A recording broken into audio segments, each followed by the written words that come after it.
call the meeting in order. Please stand for the pledge of allegiance. I pledge allegiance to the flag of the United States of America, to the republic for which it stands, one nation under God, indivisible, with liberty and justice for all. Courtney, roll call, please. Councilmember Tito, Present. Patrick, Here. Taylor, Present. Capitayo, Schroeder, Here. and Mayor Kaiser. Here. So the next item is the swearing in of our elected officials. Scott, could you please come forward, please?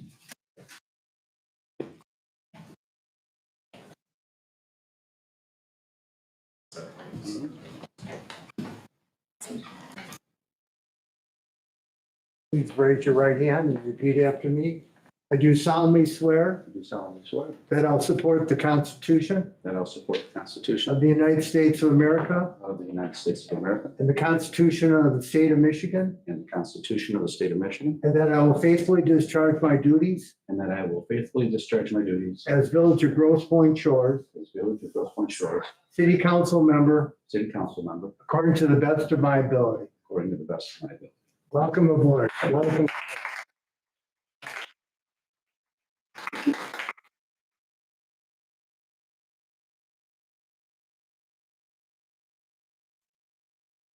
Congratulations, Thank Scott.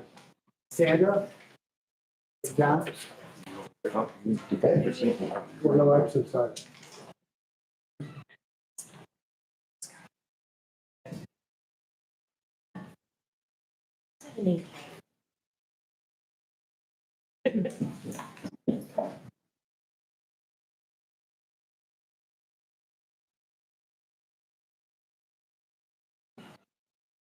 Okay. Please raise your right hand and repeat after me. I do solemnly swear I do solemnly swear that I will support the Constitution that I will support the Constitution of the United States of America of the United States of America and the Constitution and the of Constitution the State of Michigan, of the State of Michigan, and that I will faithfully discharge my duties faithfully discharge my duties as Village of Grosse Pointe Shores as Village of Grosse Pointe Shores City Council member City Council member according to the best of my ability. according to the best of my ability. Congratulations. Listen, pictures. That's it. That's it. Beautiful. Big smiles. Want to do this one? Thank you. Okay. Time to flip away. All right. Beautiful. Thank you. Thank you, Ted. Congratulations. Okay, we have one more. Where's Lieutenant Ryan? Would it be okay if I said a few words about the Oh, sure. Do you want to stay? Okay. Let's just stand over here with the girls in front. Everybody can see you. You're the one of the main attractions. Before I start with Lieutenant, soon to be Lieutenant Wilson, I'd like to congratulate the council on your victories. And Mr. Holden, it's a pleasure to see you on the player and looking forward to working with you. There's a little buzz in this room tonight, and I know that we have sworn in some new council and some past older council, but I think the public safety here is taken front center. And as far as the public safety department goes, we are very, very excited to be standing here talking about this person. I'm going to ad lib real quick. One of the reasons that he's getting promoted is because we had a retirement. And I told you last month, Lieutenant Coast has retired last Tuesday, a week ago. Lieutenant Coast is here tonight. That's how much he thinks of Ryan. So we'll thank him one more time for his service.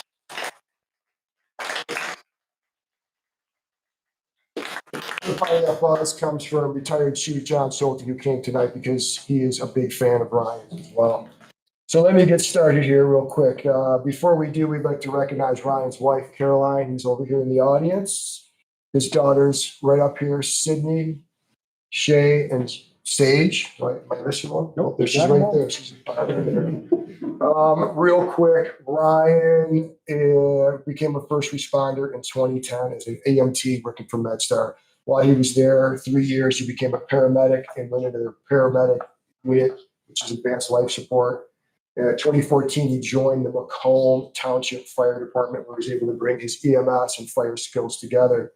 In 2016, he walked into our door and he interviewed with John Schulte, myself, and Lieutenant Roy at the time. And when he walked out of the room, he was number one on our list, hands down.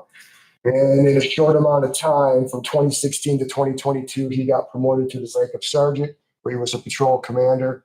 Worked a lot of midnights because he had a family at home that he wanted to be home all day with and was here with us all night. Gained a lot of valuable experience working the night shift because that's when, that's those calls and runs are a little bit more serious and involve more. And Ryan came back to the day shift really well rounded. But here we are 9 years later. Ryan went through the promotional exam, the written, the oral board, and came out number one. And so we're very proud to promote him tonight. And some of the responsibilities that Ryan has inherited are really huge for our operation.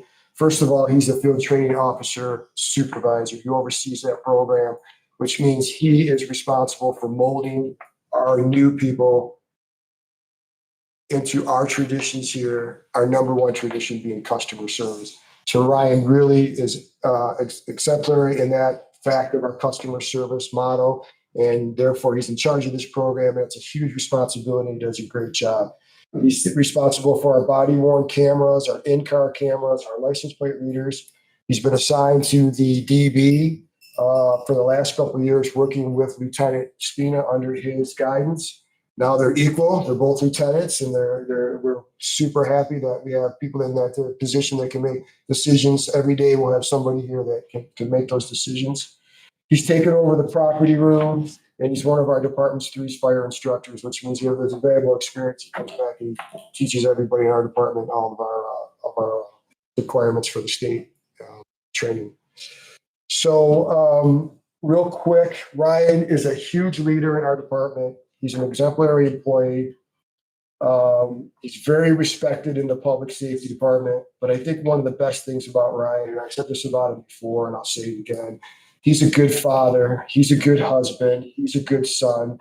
He's a really good all-around guy. We're very lucky to have him, and I'm proud to see it in and watch him be promoted. So, Mr. Mayor, I'll shut up, and you can come up here, and we can give him a pay raise. Take the run, raise your right hand. You can stay here. Come on. Please raise your right hand, repeat after me. I do hereby solemnly swear. Do hereby solemnly swear And affirm and affirm that I'll support the Constitution that I'll support the Constitution of of the United States of America the United States of America and the Constitution and the Constitution of of the State of Michigan, the State of Michigan, and that I'll faithfully discharge and I'll faithfully discharge the duties of position of Public Safety Lieutenant. the duties of public safety. I will enforce the ordinances enforce the ordinances of the Village of Grosse Pointe of Shores, the Village of Grosse Pointe of Shores, Michigan City, Michigan City, and the counties of Wayne and Macomb, in the counties of Wayne and Macomb, to the best of my ability, to the best of my ability, effective today, November 18, 2025. effective today, November 18, 2025. Congratulations. Thanks.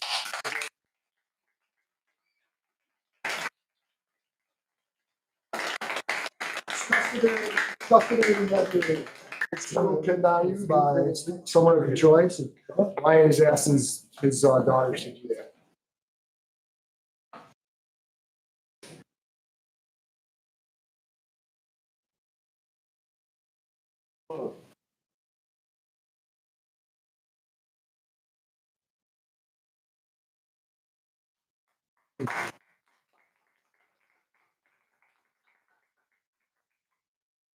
Thank you. We want to have a picture with you, please.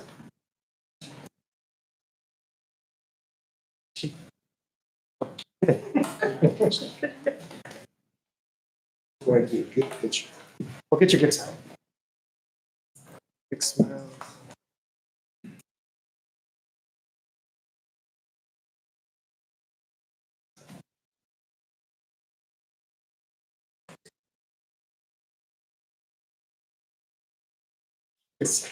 Thank you. Thank you. Congratulations. Ron, it's a little bittersweet because we really will miss you. Thank you. Thank you. Appreciate it. Thank you.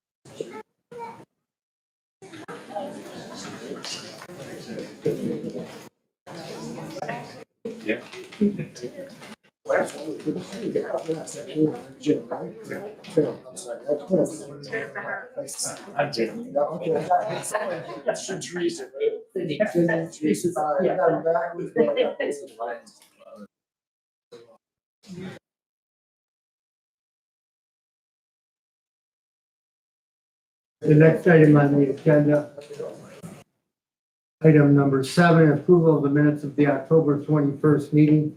Has everybody had a chance to look at the minutes? Yes. Is everybody in agreement?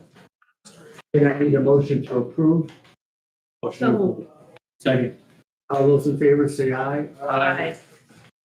Item number 7, we have a number of, actually, on item number 8, we have different committees and commission minutes. I need a motion to accept in the public domain. So moved. Second. All those in favor say aye. Public comment? We have any public comment? Okay, reports by chairpersons. Dale. Good evening, everyone. First up, you look so good. Hey, I was going to see you. Included in the mayor and members of council's packet are the invoices for the month. If there's any questions on them, I'll be happy to answer them tonight if I can. If not, I'll get back to you. Total bills paid for the month were $903,840. Normal routine items across the board, except for a few items. Midwest Power Systems, $219,200.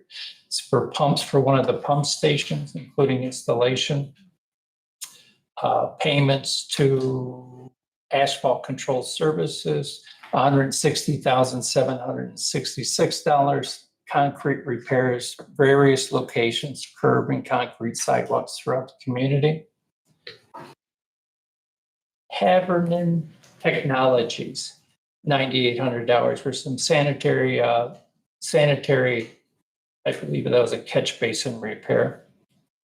And those are the key ones that would be outside the normal line of work. All of the amounts paid were within budget allowances within the current fiscal year. Do we have any questions? I have just one question, just a clarification. The overpayment and duplication, so it was 48615.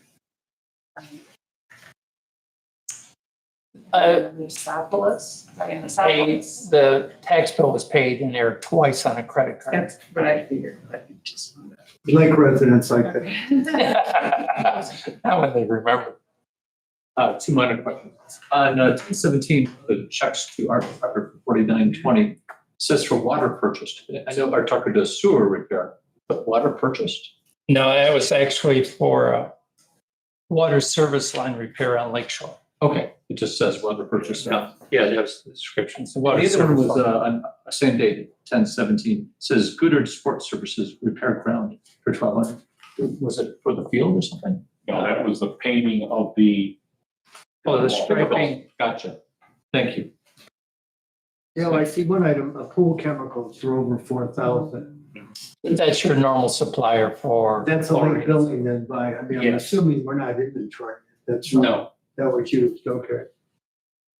Are there any other questions? If not, I need a motion to approve the check register run in the amount of $903,840. Any further questions? Not all those in favor, say aye. Aye. Anybody opposed? Finance statements, Dale. Next item included are the financial reports of key funds within the community. General fund is primarily your principal operational fund. Total revenues to date, $6,713,000, 80% of which were property tax collections. Total expenses for the period, $3,469,000, of which that represents about 42% of our budget for the year. So we're on target for all of our expenses. All departments are within line within budget allowances. So you're in good shape. There are no surprises so far this year. Major street fund, total revenues, $26,000. Expenses, 82,000 of the 82, 75% or 60,000 was for capital outlay. Some of those repairs that we mentioned, curb work, sidewalk work, and so forth. Local streets, 38,000 in revenue, 191,000 in expenses. Of the 191,000, 167,000 were again for capital outlay, street repairs, sidewalk, curbs, and so forth. Now it's 87%. Water and sewer fund revenues to date, 1,067,000. Expenses, 956,000. The net difference is 110,000 to the good. Of our 956,000 in expenses, 34% of that was repair, maintenance, capital projects. 45% was to our suppliers, and then 12% for a bond payment. So of the 956,000, 91% is represented by those items I noted. Marina fund, collecting deposits for next year, total revenues, $36,000. Total expenses, $186,200. However, of that 186,000, 184,000 was your bond principal payment. And that pretty much sums up the key ones. Do we have any questions for Dale? One question, I see the expense, but not the revenue for it. Tennis instructor in Parks and Rec, it says wages $4,000. I thought we got a revenue from the tennis, but then did we take that revenue and pay the tennis instructor $4,000?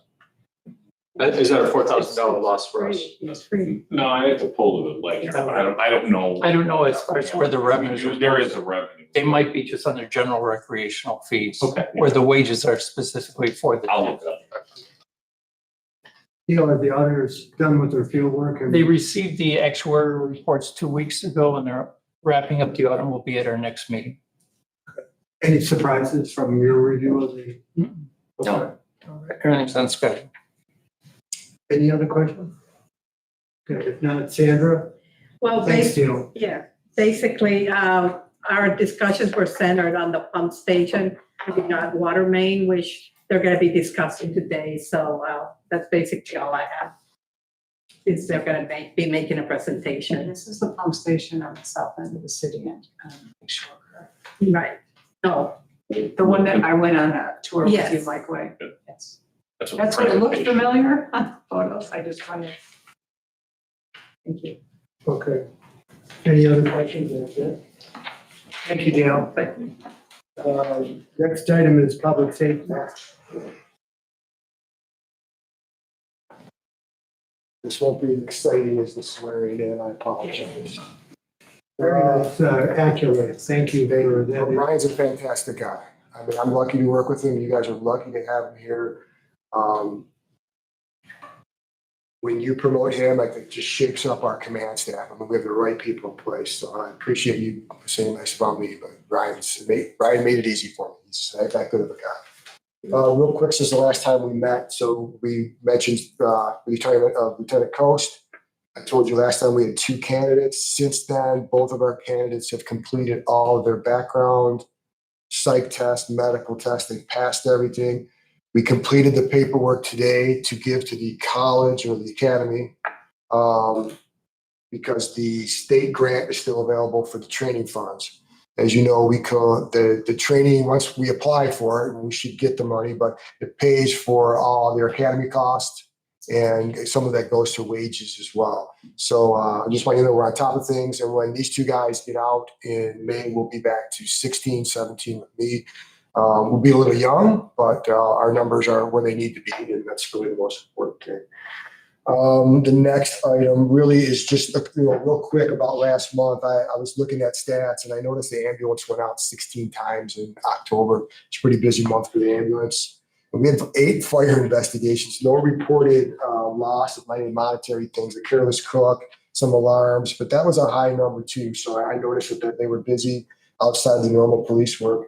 I think I mentioned to you last time, 36 Sunnydale has been leveled. They tore that property down now. So I'm assuming, I don't know if they applied for permits for build yet. They must have if they tore it down, but that's gonna obviously clean up that area. I was really impressed with how well that area stayed with the fence up. I don't know how often you drove by, but that was tied up for a while, wasn't it, Mr. Owen? I mean, that fire was so long ago, and yet the property seemed to stay pretty clean and fairly neat considering what went on there.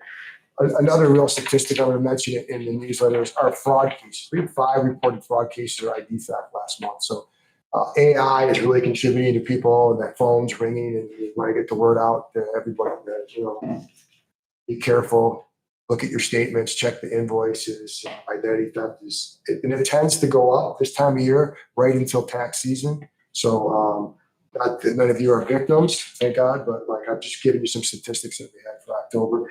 And the other thing is we had 2 motor vehicle accidents. I don't know if you heard of them. One was a rollover accident down by 545.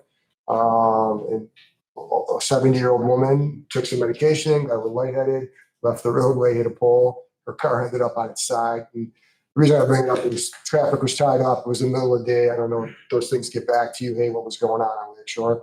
But the other one, and I've been here 35 years, I've never seen this. A landscape truck was out at Belmead. They had their trailer down the ramp, and they had their cones out, and a young man from West Bloomfield was filming the lake.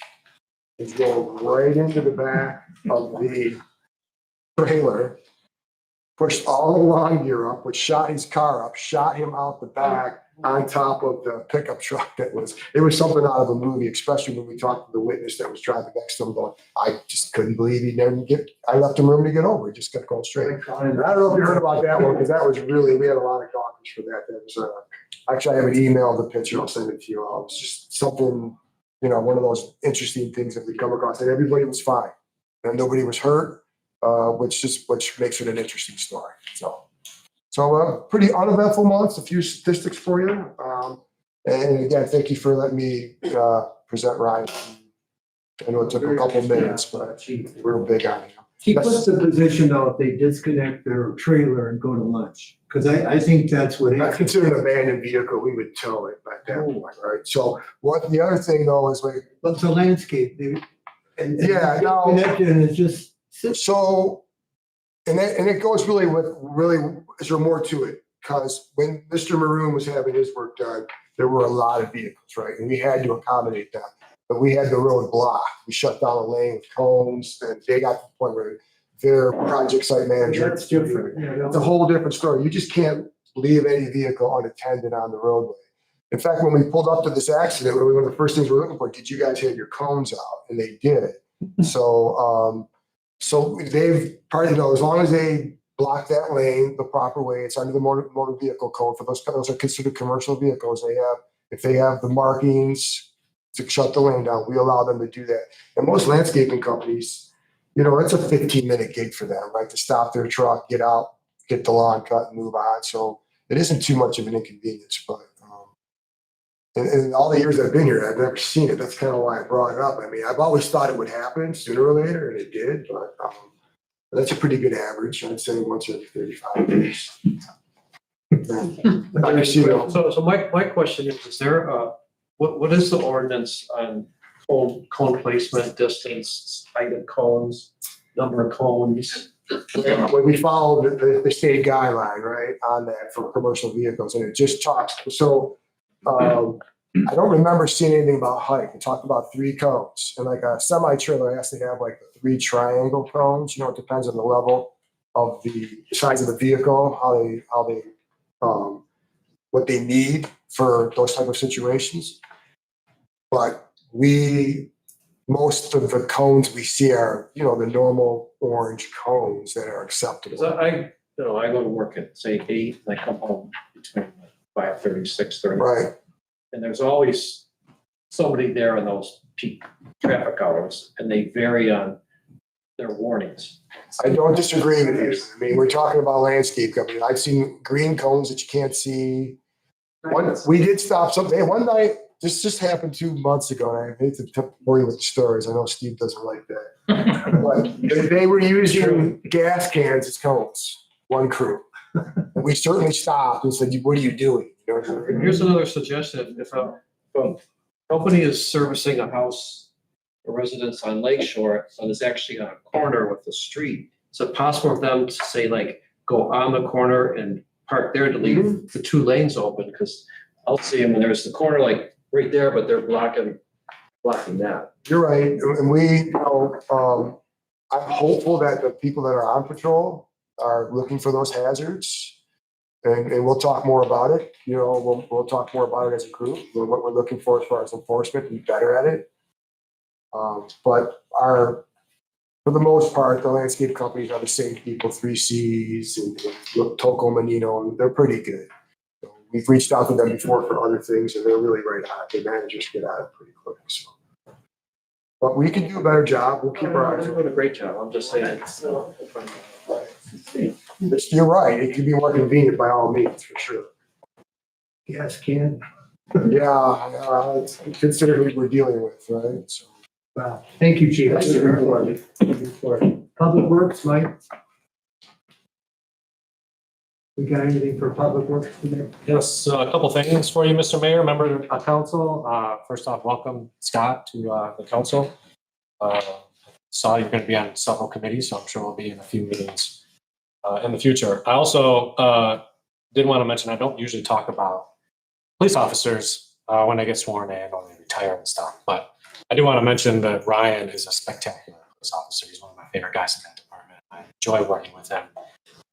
Nearly every day whenever they're on shift, make a point to go say hi to them, see how his family's doing. As far as the DPW is concerned, I will start in the water and sewer department.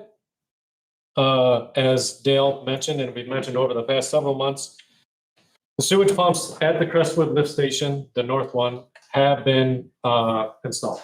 So we now have 2 brand new pumps in that station that are working for us. I also have an update from GLWA. I participated in a subcommittee tasked with reviewing the current max day and peak hour methodology. It took us about 18 months, about monthly meetings, and talking about options. We came to a regional consensus to update the formula. Max day and peak hour will no longer be pegged to 1 day or 1 hour over the last 6 years. Instead, the formula will rely on all of the peak hour and max day numbers over the last 10 years. So now it will realize trends over that period of time. I do believe that it will result in a lower max day and peak hour numbers for Grosse Pointe Shores.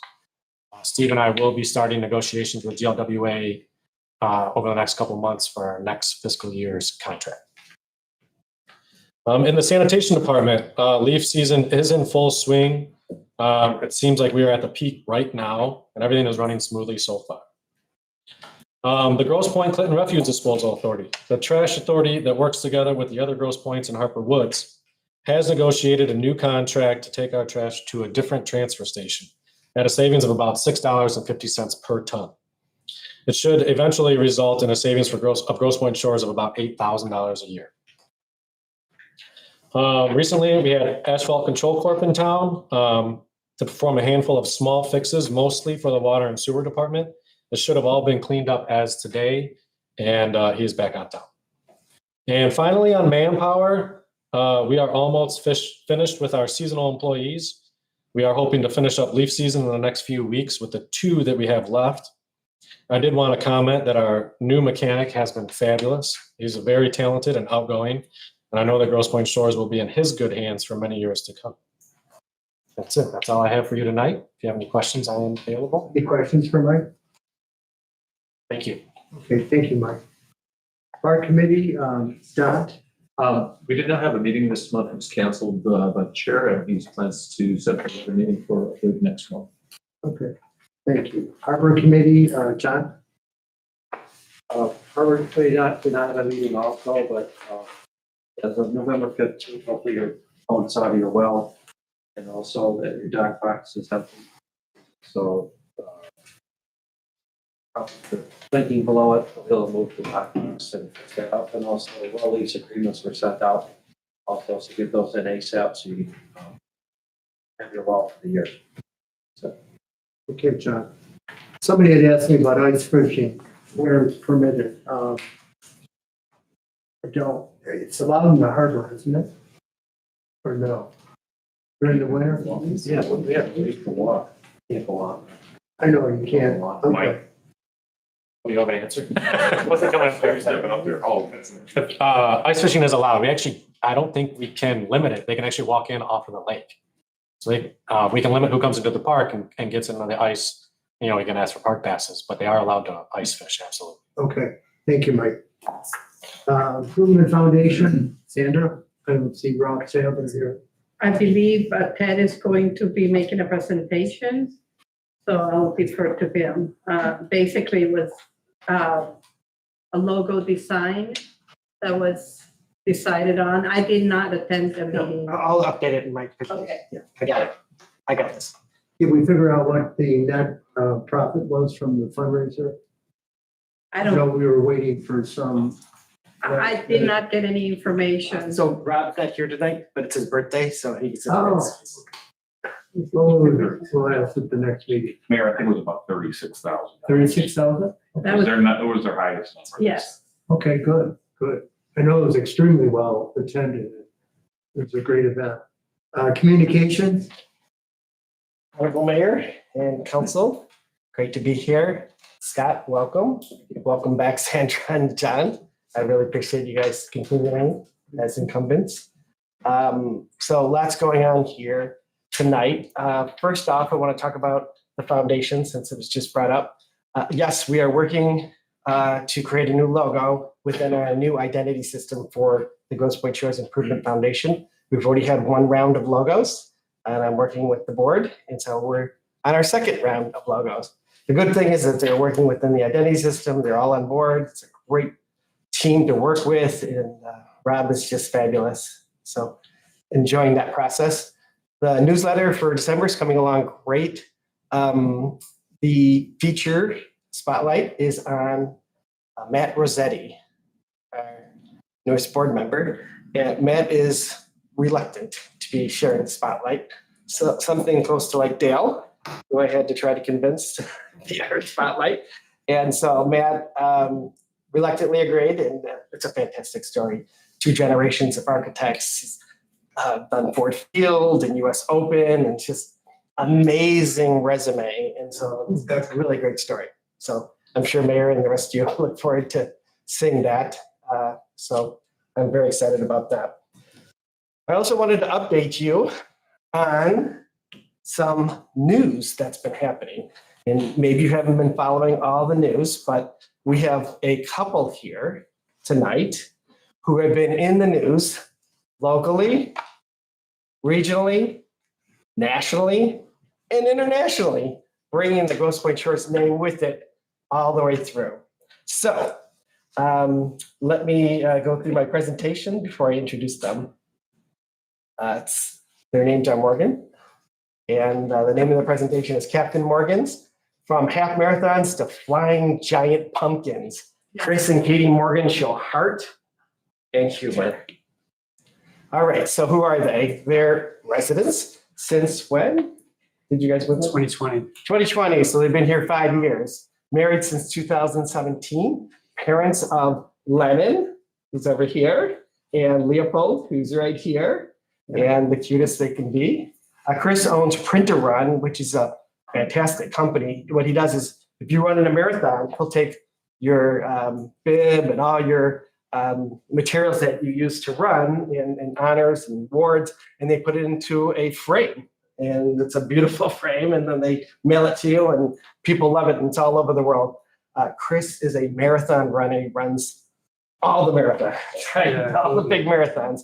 And so, amazing story. He was also a short spotlight. Katie is not to be outdone.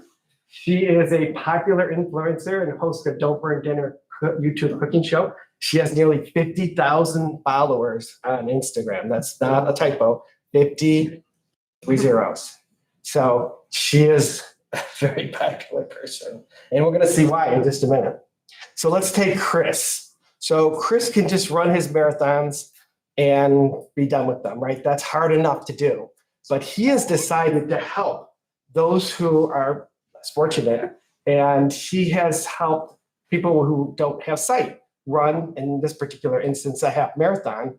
And the Detroit Free Press Marathon, October 19th, if you remember, was horrible conditions, sideways rain, 30 miles an hour wind. Yeah, it was just terrible conditions. And to be tethered to somebody to help them, guide them through a half marathon is unbelievable. For those of you who are runners, like me, it's just hard enough to run anything, but to guide someone else through a half marathon is incredible. And so he battled high winds, heavy winds, steady rain, and they completed 13.1 miles in 3 hours and 15 minutes, which is just an amazing time.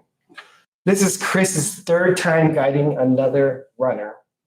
And so the person he was guiding is Rob, who's part of Achilles Freedom Team, which empowers veterans and athletes with disabilities through adaptive running and community connection. Their inspiring story was captured in our social media post and, of course, in the Grosse Pointe News on November 5th, 2025. Here's just a couple of pictures of them in the horrible conditions. And I would like Chris to rise up and be recognized. Thank you.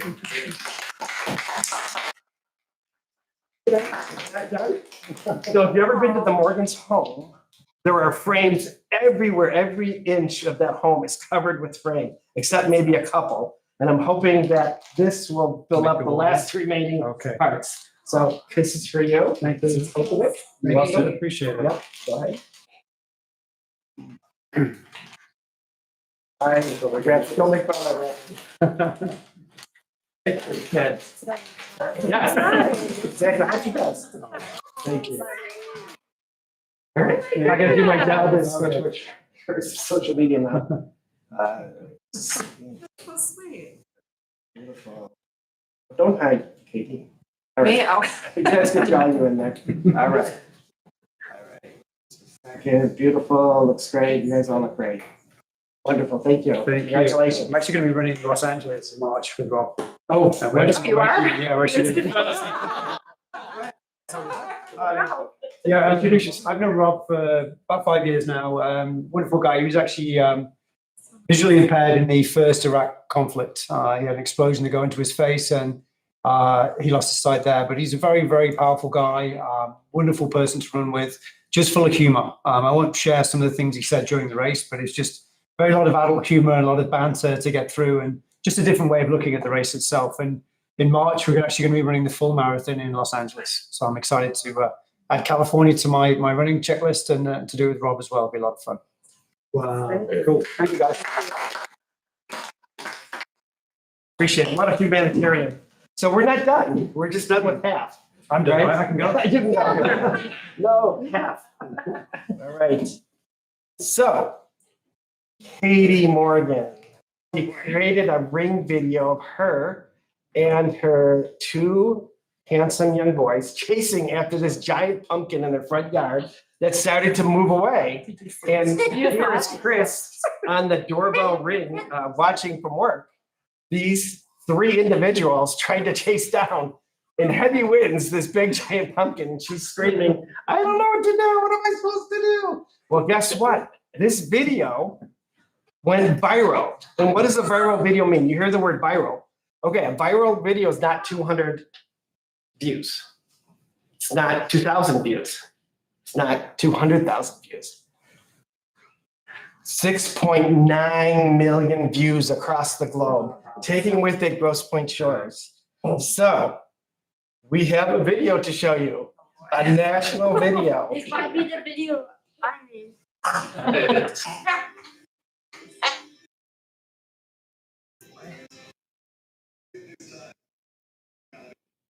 This year's holiday.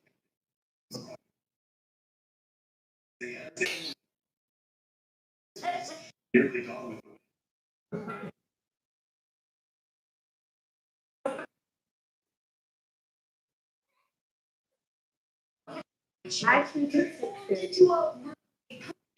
Getting on Katie spirited spear.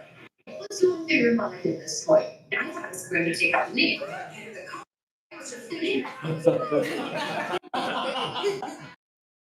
Perfect. I'm going down the street for you.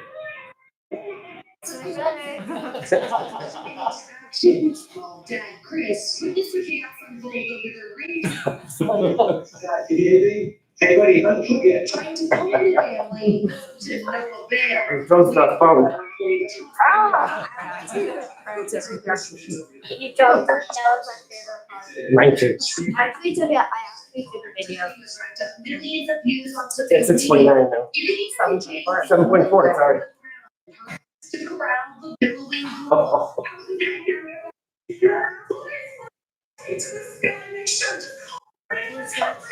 In 12 minutes, Katie manages to wrangle the runaway by unzipping its sides.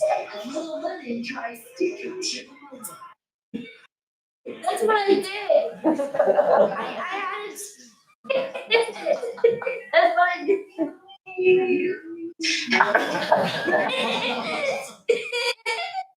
That was almost like a scene from the movie. That's I did it. I didn't know. So if it was just on nightly news, that's great. But it wasn't just on nightly news. It was on Jimmy Kimmel. It was on the Today Show, the Weather Channel, People Magazine, CBC, MSN, and also local here on WDIV. I came to find out Yeah. after I put this together. Yeah. So it was everywhere. And I'm corrected, it's now, this was done last week. So 7.4 billion views. Grosse Pointe Shorts being in that video. So that brings a lot of national attention, a lot of fun. And this is my favorite part. Look at the lower right corner. Look at that face. Yeah. Well, Jimmy Kimmel actually said from Grosse Pointe Shores, which was kind of cool when he did the stand-up part. So that was like, oh, they called and I was picking him up from school at St. Paul's and I was on the phone with the Today Show and then Jimmy Kimmel beeped in because I was on I don't know. So, but yeah, I mean, like beeped in Jimmy Kimmel as I was on the phone with the Today Show. So talk about a story. I mean, it was just overnight. We both got called by the producers at Jimmy Yeah, it Kimmel, was so- wild. Yeah, they it were was looking for really, you. yeah, it was really, really something. So, and then people, and then today, yeah, just, and then Canada. I was doing lunch duty over at St. Paul's today, and then one of the officer there was like, "Oh, I was at my cottage in Canada. Did I see you on the news in Canada?" And I was like, "You're kidding me." We made it to Australia last week, so yeah, it's just been a hoot to see how far it's gone. So yeah, thank you for this. Thanks It's been a whirlwind, hasn't it? yeah, it really Got that helped. kind of- Wind, yeah. No pun intended. Yeah. And I took a picture of them. Yeah, you got a picture. And I actually still have that on my iPad. Good one, so. All right, that concludes the presentation. If you have any questions for me or the Morgans. Questions for Ted? Thank you. Very well done, Ted. Just what Very a, nice, that's fun. Thank you. what a great public relations story. It is. Danielle, you got something to add? I do have a question for Danielle. At the last council meeting, you mentioned that there may be a digital screen talked Yes. about at the park. Did that get anywhere between the last month? Okay, great. Thank you. I wanted to finish begging for Okay. the calendar. Yeah. Put to bed now. So let me finish with the calendar. So the calendar is coming along wonderful, the printed calendar for 2026. And I want to thank some people. I want to thank Danielle for all the ads. Do we need any more business card ads? That's still, I received inquiries first from 5, a letter last week, and then I sent them over the specs for Lynn to send them over to Compton. So hopefully we'll fill that up, the remaining ones, great. So the advertising is almost all done. Photos all been selected except for November 30th. We have the annual lighting of the village, which I'll add that night. Steve, if you can hold up the newsletter till December 1st. So I'll add in those. And then I want to thank Steve and Courtney and Lynn for getting all the text done in that annual calendar. So making great progress, newsletter, calendar, national media, lots of great stuff going on in communications. Thank you, Ted.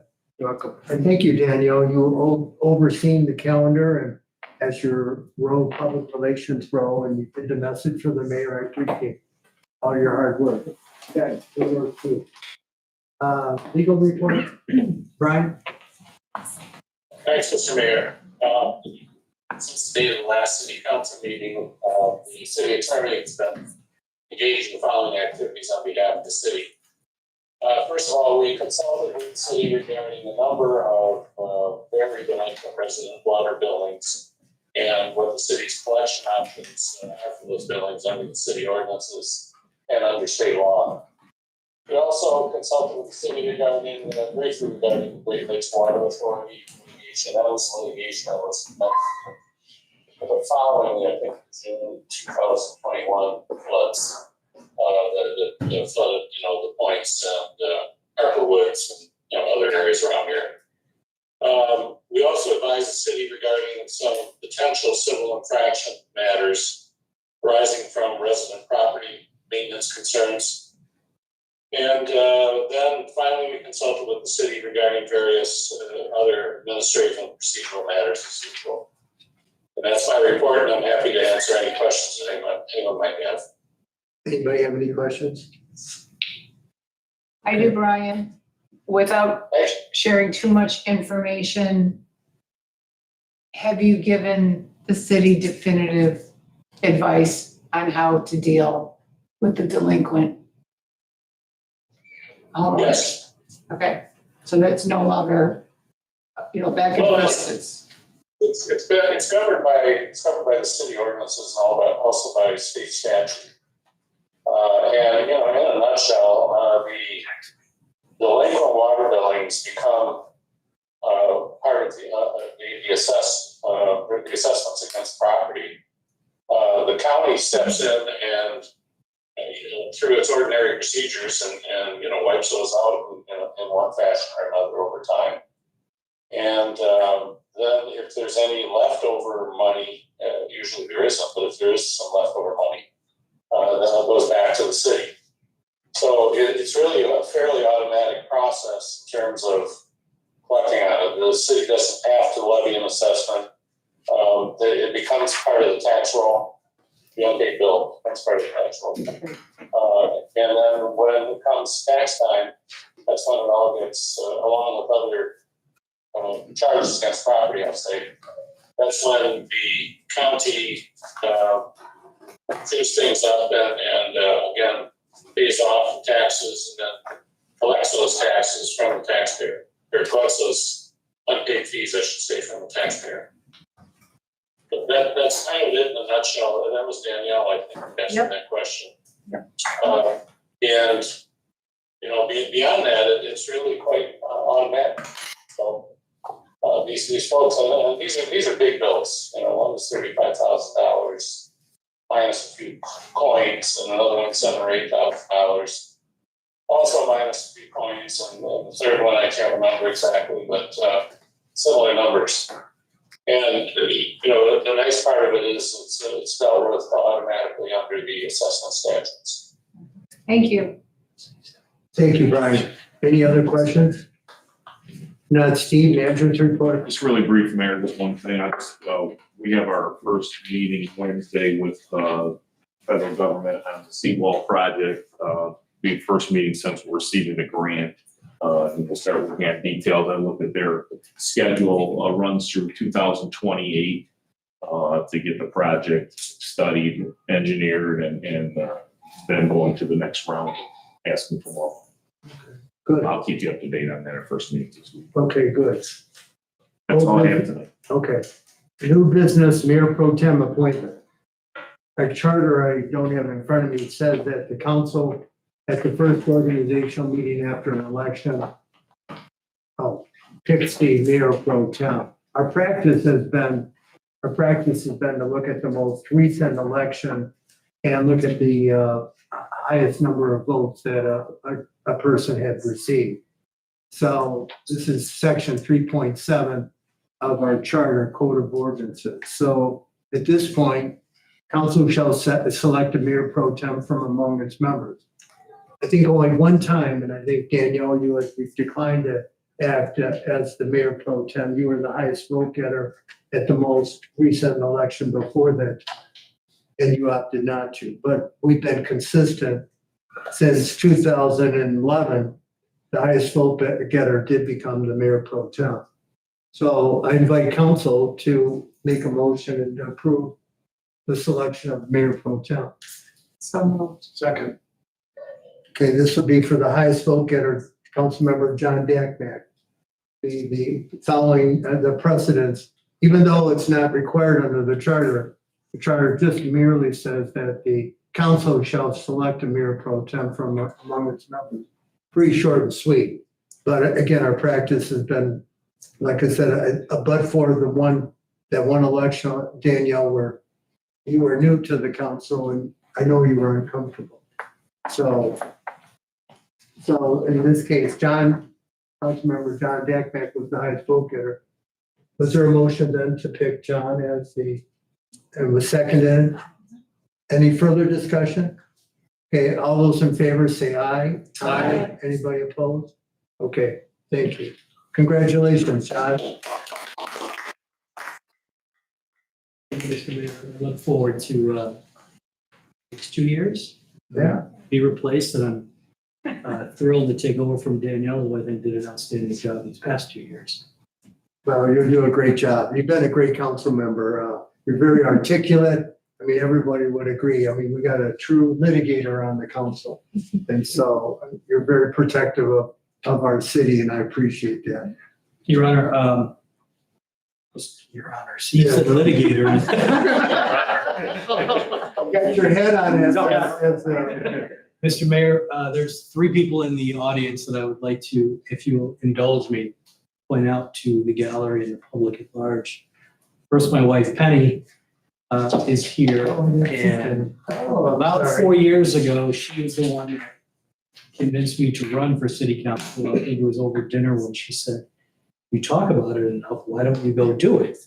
So we did it together, and the past 4 years couldn't have happened without her.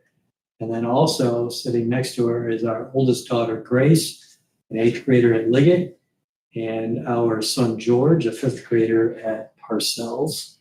And it's getting late, and I think they need to go home and go home. We're staying for the poll presentation. Open to the public. George is always the best dressed fisherman at our fisherman derby every year. Right, George? Oh, would you like to take a picture with your family? Why don't you step forward and Ted, would you take a picture? I would be happy to. Yes. Don't be bashful.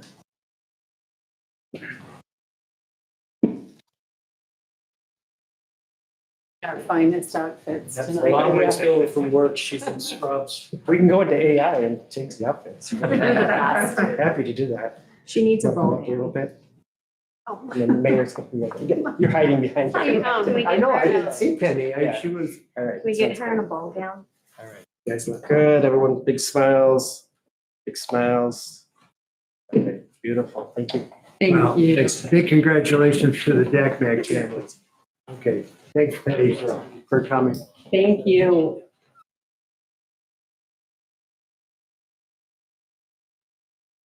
The next item of new business is we have some vacancies and reassignments with our different commissions and committees. So planning commission, we have 3-year terms. Gary Mitchell expires 2028, Pat Chasteen 2028. Pension commission is Bruce Campbell. It's a 2-year term. It expires 2027. Tony Spina is taking Ron's place, I believe. Ron That's Costa correct. is representing the employee commission. That's 2027. Marlene Smith is 2028. It's a 3-year term. And Kim Schmidt is the alternate 2028. Harbor Committee is Scott Holton, and he replaces Michelle Ramsdale vacancy, I believe. You're on the committee, Scott. I don't. Election Commission, John Dackmack is the council liaison. Public Works liaison is Scott Holt replacing Bob Barrett. Finance Committee is Scott replacing Bob Barrett. Infrastructure is Danielle as the liaison, replacing Bob as the council liaison. We're excited. We have a new member, Jeff McKean, who's got a very impressive record. I don't know if anybody saw his resume, but he has a master's in chemical engineering from the University of Michigan. This is all he did was areas like of water and the technology behind water systems and communities. So he's joining the committee, the infrastructure. He's a former general manager of the Southeast Fulton County Water Authority, and again, very solid background. Adjunct professor of chemistry. So these are my appointments. I need the council's concurrence. I need a motion to accept these committee and commission appointments. So moved. Second. Any further discussion? If not, all those in favor say aye. Aye. Anybody opposed? So welcome aboard to everybody and the reassignment. We couldn't run the city without the volunteers, and it's important to acknowledge them because we have some truly talented people in the city, and this is what we count on to. We have experts in so many different fields. We're blessed to have the talents working for the city. All right, the next item, new business, is pool presentation. Good evening, Mayor. I'll introduce Dave Jansen, who is the president, principal partner at Partners in Architecture. And as you know, we approved them as our architects at the last meeting.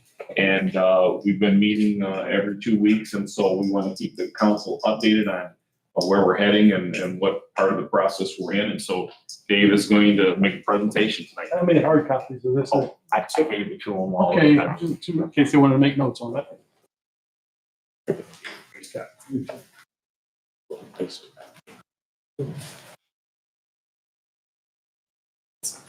But thanks for coming here today. Dave's configured an HDMI port, so I'm connecting it wirelessly on the fly right now. So one second.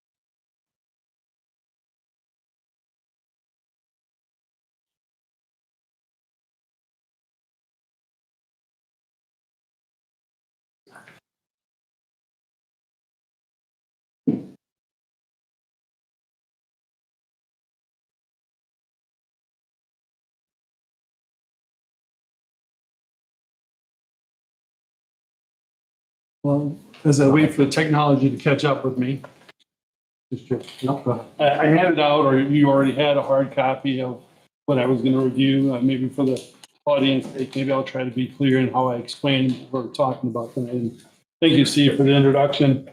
And as you, or several of you, or maybe many of you know, I was here last year in September.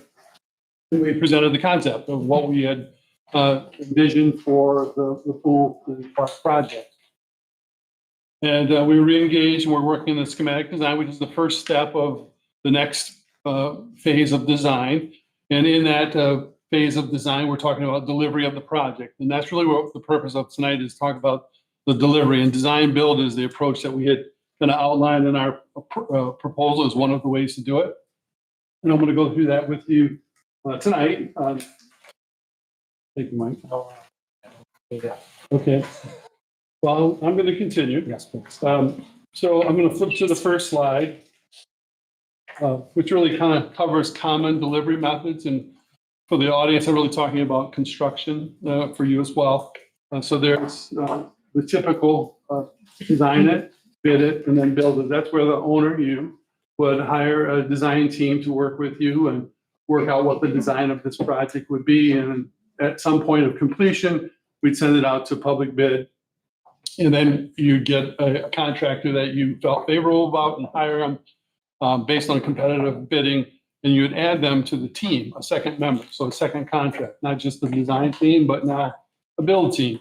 And then essentially they would start the project about 2 weeks after that, having some knowledge about the job, but not fully informed about how things were done and why things were done. Very common, very traditional, and super acceptable in the municipal realm. Okay, and technology. The second is construction manager at risk. Thank you. Construction manager at risk. Okay, let's see. Okay. Construction manager at risk, essentially, again, is a second contract that you would hire. The design member or team is already assembled. Now you're bringing the construction side into the fold as a second contract. And they work alongside the whole team through bidding, and then it goes into construction.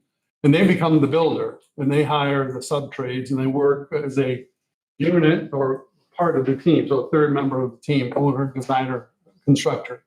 The third, construction manager as an advisor, similar to the above, but that construction manager hires in as the second contract as an advisor only. And when it goes to bid, every single trade contractor is a separate contract to the city. So it could get cumbersome and a little bit more task requirements on the city side. And the next is design build, and that's really what we've been talking about. Design build is really can be identified as a single source of responsibility in a contract, and the flow is very similar to what you see here. Very streamlined, very simple. The owner engages the design builder, who in turn is responsible for the architectural design side of things and downline engineering, as well as in this case, a very significant part of the project, the aquatic design, and the builder, and then downstream from that, all the building subtrades. So all of that, all the responsibilities focuses through one source as a single source of responsibility, keeping it nice and simple for everybody. What design build really delivers for you is, a lot of things, but here's some really strong points that need to be highlighted. The single source of responsibility, which I mentioned, and the clear communication that happens. So that clear communication between the design build team and the owner and all of the community as well. But downstream of that, we keep all the different moving parts fully informed, communicated, and on the same page, which is really important. It streamlines the schedule and efficiencies, and really kind of goes speed to market. The quicker you get to market, and this type of delivery does that, the better value you're going to get in terms of bottom line cost. Design focused constructability. Again, you're marrying construction and design together at the very beginning, not after you've bid the job. And what that really does is brings the expertise of construction to the design. So therefore, constructability is considered in the design. So you're designing it out in one way for construction, and vice versa, you're bringing construction optimization into the design process. Again, that's very effective and very cost efficient too.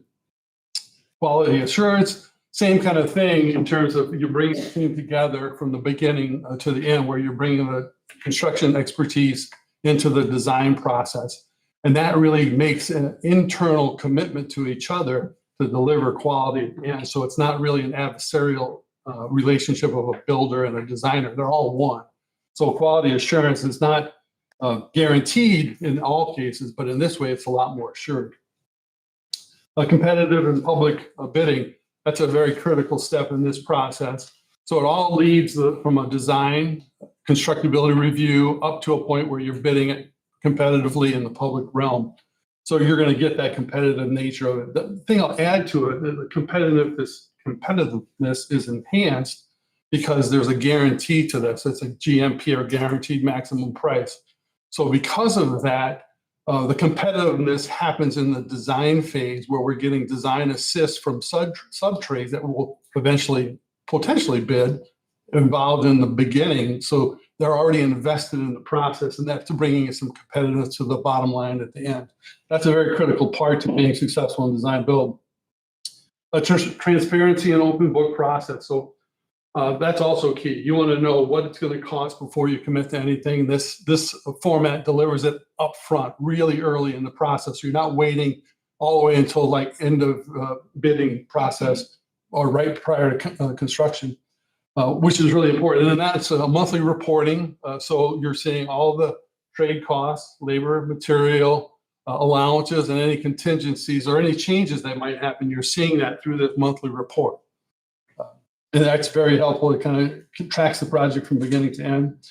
Value planning, cost control, and share saving. That's a mouthful, but the value planning, you could look at that as value engineering. And if you've been in construction or know anything about it, you've heard that term. And it's really at the end when you realize, like, oh, darn, I'm over budget. We push that all the way up to the front and call it value planning. It's very common in this kind of delivery. But you want to bring those charrettes or critiques of constructability into the upfront part. So it's called value planning. So you're not having to scramble and redo design at the end to make budgets work out. That really is a measure of cost control. So we're not kind of looking at one aspect of the project for cost control. We're looking at from beginning to end. And really what we really hope to be able to do is bring back savings. So there's a guarantee of a price, And then the hope is that at the end, there's not just, oh, thank you very much, you did a good job. It's a credit back to the city in terms of savings. And that has been the common thing about the way we deliver and design build. We've given money back to, or credit back to the municipalities that we work with. I'll share a few examples with that regarding that as we move on here. The next is the steps in the process. I'm not really sure how that red box did show up. Yeah, there you go, red check. So we've completed that. That was what we did, step one, and presented to you last September. We've defined the project in a conceptual way. Here's what we envision for the project. Now what you've authorized me to do is the next step, which is schematic design or developing and refining that design. And that's the step we're in. And at the end of that, what we want to do is deliver to you a design build proposal, which outlines your cost objectives and fully defines the project. So from there, we'd go into finishing the documents and go into the GMP, which I'll cover here a little bit, which is the next step. Competitive construction documentation. So once a design build proposal is accepted, we would then start the detailed drawings of engineering and technical aspects of architecture of the site and the pool, and then be able to deliver to you a guaranteed maximum price before you approve the project. At that point, you're kind of working along without saying yes until you get the GMP. Then you have the chance to say, yes, I want to do it or not. So there's a good bit of, and I'll cover this later on, risk shift from you all the way up to the design builder, which makes it a lot easier and comfortable to kind of work through the design phases, knowing you hadn't quite committed to the cost. And then the commencement of construction. Here's the process. Kind of, you can see there, it says, here we are, we're in the beginning of schematic design. At the end of this phase, we're going to come back to you saying, here's the progress we've made with the design. We've already been involved, like Steve mentioned, a couple of weeks now, we've been meeting.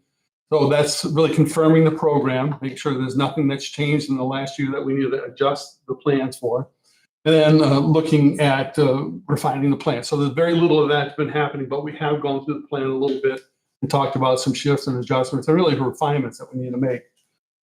So following that, when we get the design build proposal to you, if you approve it to move forward, then we'd have the subsequent stages, which is design development, where we develop what we've refined in this first step. We come back and do a little checkpoint with you and update you. Of course, cost is part of that update. And then we do the construction documents, which is the detailed technical documents in which a bidder would then look at it and not really how they build it. We come back to you again for a checkup and let you know where things stand, show you any refinements or revisions, but really the final documents and the final budget before we go to trade bidding. Once we do the trade bidding, we come back to you for an approval. So all this work up to that point has been informative. We've been bringing to you the progress of the project. Now we're bringing you the project with a guaranteed price to produce it for you. And if you're okay with that, then we go into the project in the construction phase. And that's really it's a lot more detailed than that, but that is a very good overview of what you can expect. And that's really what I was trying to do here, is let you know how you would be involved in this process and what we'd expect from you. Wrong direction, sorry. Well, as I mentioned earlier, there's a lot of really important aspects to it, but some of the key features of design build, and I've mentioned this before, and it's going to be repeated because it's important. It's the single source of responsibility. One contract, one team, one place for responsibility, which is really critical there. Proven team integration. So our team has worked together in the past. I've worked with our build component for 35 years, not consistently, but off and on over the course of time. I don't do every project with them. We recently finished for the city of Madison Heights a design build, similar to what we're talking about here. It was a complicated project. It was their city hall, which is a renovation, their library, which was a renovation, and a new senior center that positioned right in between them. So now it became, instead of two buildings, one big building. Very complicated. And for this kind of complexity, this sort of delivery where you get everybody investing up front is important. For you, it's the same thing, but more sequentially, not components of the project, but sequence of the project. So for that Madison Heights project, there was also a fire station in addition to that. So it was a very complicated, big project, and we were able to give back $203,000 at the end because we finished below the guarantee that we were able to provide. And there's a couple other projects that we've done with them too that equally successful. Just finished the road commission for Oakland County design build project with them. It's in a stalled fashion right now, or probably teetering on canceled, just because commissioners can't agree on how to move ahead. Other key components is lower overall project cost, which I kind of outlined the idea there. We were able to bring back savings with Madison Heights. That's a key component. How do we deliver that? So it's the value planning component, looking at savings, not just at the beginning when we establish the price. Once we're all fixed on here, we're not going to exceed that. It's really how do we continue to drive good decisions to equal less at the bottom line. So that's really an aspect to the project that we're going to focus on from beginning to end too. Accelerated project delivery. And I mentioned to you that speed to market is critically important. For some projects, leapfrogging aspects of it, doing site work before building starts, kind of get two things happening at one time since you have the builder and the designer on the team from beginning to end. How can you do things concurrently that'll save time, not lessen any step, but save time, which in the bottom line does save you money. The other factor is overall delivery to the community. You want to make sure that you have an accountable team that's going to be able to respond to you as the council, respond to administration, respond to the user groups as well. Enhance quality and performance. This one is important, I'll say more so from the construction side, in that in the typical sense, you design and then you build. In this case, the build's on front with you, and the person in the field is part of the team. So they're gaining knowledge about what the project is. They're also having influence on what the project is. So when it goes to construction, they're not learning on the site. They have already built the building in their mind because they're part of the project from beginning to end. So that's a critical part to it. There's many others as well. That one I wanted to emphasize. Reduce risk to the city. That is important, and it's not like we're eliminating risk, we're shifting risk. There's risk in construction. Sometimes it's a messy business. So we're taking away the cost uncertainty by providing a guaranteed maximum price in the process. We're eliminating team members that might be adversarial in nature by combining them all in one team instead of multiple contracts as one contract. We all work together unitedly, so that reduces risks. A better budget control. We've worked together, as I mentioned, Rewald and Partisan Architecture worked together for quite a while on many significant projects. We understand how we work. We have communication protocols. We have reasonable ways to handle issues, because there are. And that unity is a part of the streamline of the process that gets us efficiently done, not just in design, but through construction. This problem solving based on our experience working together. Stronger alignment with public sector. 95% of our work is in this arena in terms of how we work together. So their sub-trades are familiar with this kind of work and the way that the documents are prepared and expectations are versus maybe some private work. So it's a different kind of construction, and we bring those into the process during the design phase through their sub-trades, which is very important. And increase innovation and flexibility. So we bring some problem solving to the process, evaluation of issues during the course of both construction and design. And those things add some flexibility to how we can maneuver when there are issues that we have to deal with. Just a couple samples of contracts. So I mentioned the design and build proposal will come at the end of this phase. Again, that's defining the project. And what I'm illustrating here, these are very standard industry contracts, so it's kind of straightforward. The second one is exhibits, which you would see, which is the result of step one. So you'll see the plan refinements, exhibits of testing. We'll have to do soil testing and specifications. So there's a kind of a little segment there that talks about what are the building finishes, what is it made out of, so there's no misunderstanding in the process. So once you get to the design build proposal stage, you're going to really see what the project is. These are just examples of how we show you that. And in summary, the process lowers cost, it's a faster delivery, higher quality, reduce risk or shift risk, single source of responsibility and true accountability. We're a proven team in municipal design and cohesive team, collaborative, and we work through design and construction as a unit, not in separate contracts. So that kind of gives an overview. The intent of sharing this with you is that we would work through this first step together as a designer and a builder and bring to you the proposal for design, build, delivery. Any questions or any areas that you'd like me to revisit in a little bit more detail? When you go out to bid, will there be, let's say 3 bidders for each facet of the construction? What is the construction contingency allowance typically? Is it 10 to 15%? So there's a little leeway. You're not going to get a hard number. You're going to, or are you going to get a hard number? We're going to get, you mentioned 3 bids. So that's, if you get 2 to 5 bids in one trade, like say masonry, let's say. So in that trade category, we're going to receive a number of bids, real hard bids. And then we together are going to look at those bids and we're going to recommend somebody. And we're going to ask for your input on that person before we sign them into the deal. But they will be hard numbers. To kind of dissect your question though, contingency, trade contractors won't have contingency they share.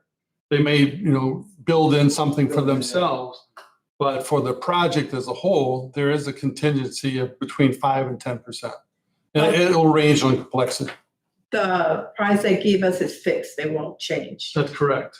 And when you have your value planning and cost control with all phases with shared saving, is that the value planning would be a process where you do value added components, decide what does that entail? That's a great question. And no, because you kind of led me down the path that I should have probably mentioned earlier. So that's bringing in, when we talk about what do we really want, and we were also looking at the budget, we're going to have my A preference, my B preference, my C preference, or I have 2 A preferences that aren't in the job. That value planning puts that on the sideline that says, okay, our bids were a lot better than we thought, good wise. Let's bring that thing that wasn't going to be in the project into the picture. So we developed an alternate. It's called an alternate, and we'll get a number on it, and it sits there. You can say, no, I don't want it, or yes, I do want it, based on the overall picture in terms of costs. Okay. So, and that happens. I'll say, we don't like to do it wholesale because then it confuses bidders. But if there's like 3, 4, 5 really important things that we would like to use your word, value added to the project, but we weren't sure if we could afford it, we do that. We bring an alternate because we really want you to get everything you want in this process. But we also recognize that there's going to be some financial objectives you have to stay within. Okay, thanks. Any other questions? When it comes to the actual construction of the pool itself, is that a process that uses several subcontractors, or is that, I guess my question is, how deep is the vendor pool for that kind of work, this kind of municipal? That's a great question. So in the state of Michigan, there are not many qualified pool constructors, and I won't name any names, but it's not like a Mason pool. So we're going to get 2, maybe 3 vendors that are going to bid on that.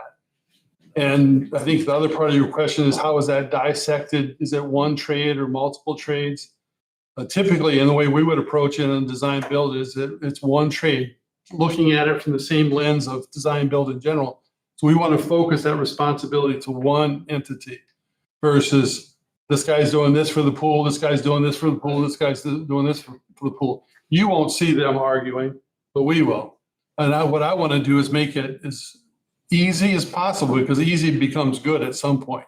So we'll probably narrow that down to the pool constructor is a single entity that delivers the whole package. We're open for options in that area because it is very limited pool. My understanding, no pun intended. There aren't a lot of contractors that can handle a municipal pool project at this size. Yes, that is correct. Yeah, like I say, there's two, maybe three, and that's not in maybe Metro Detroit.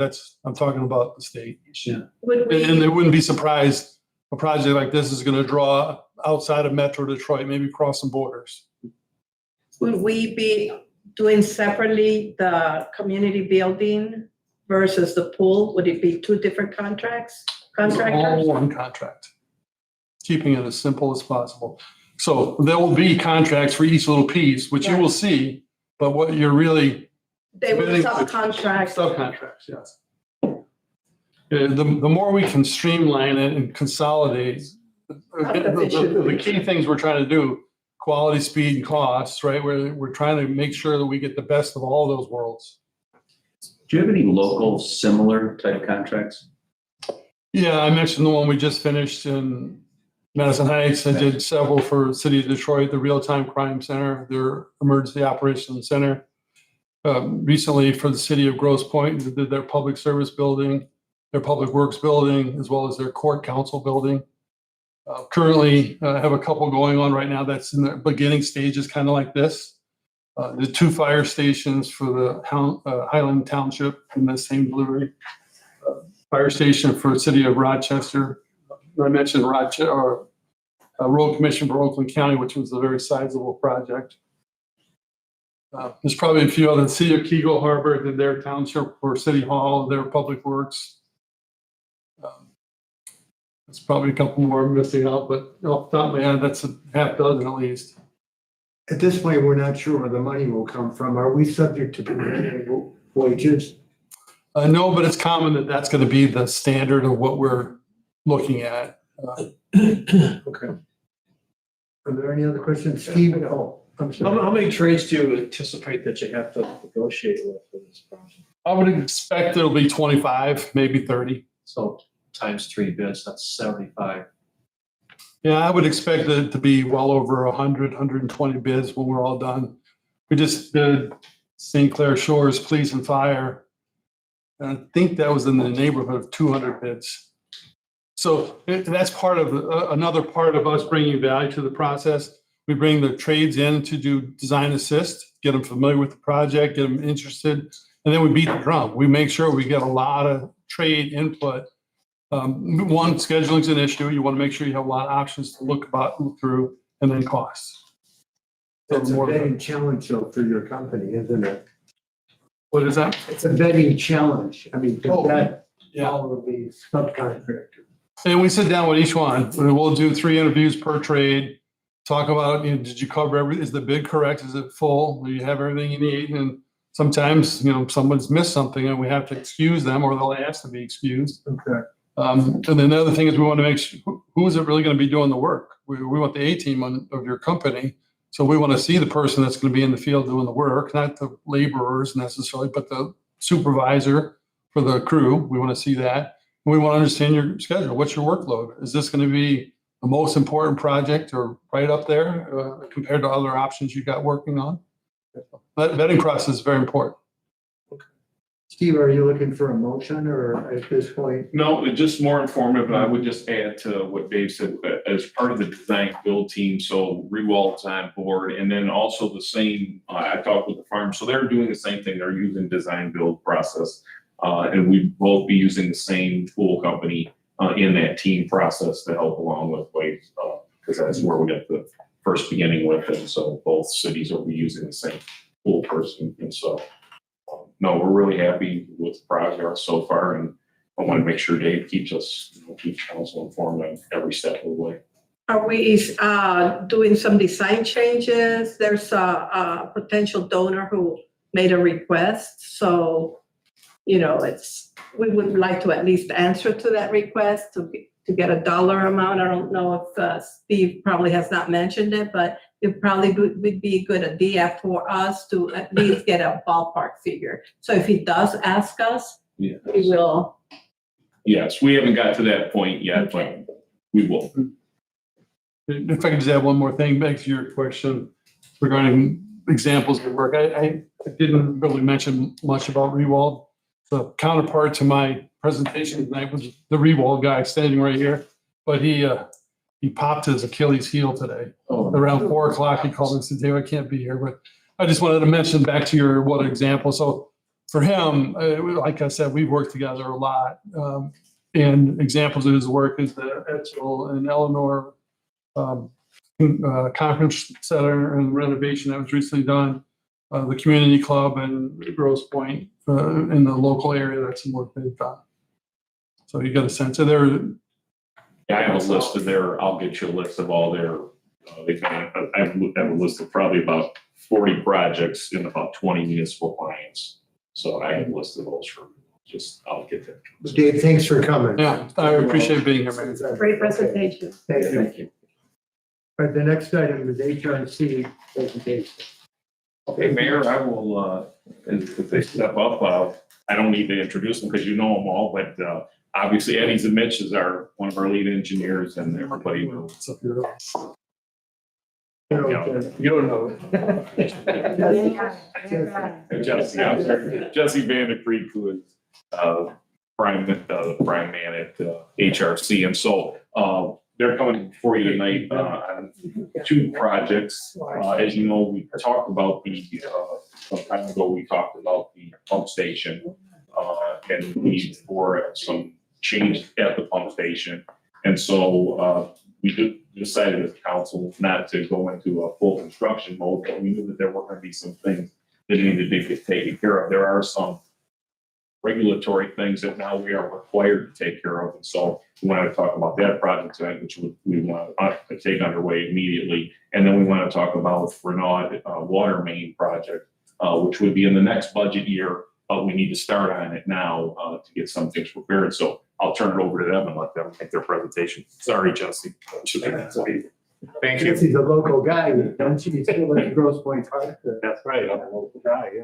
City for many years and the park for many years. And worked here in Grosse Pointe Shores for the better part of the 32 years that I've been a professional engineer.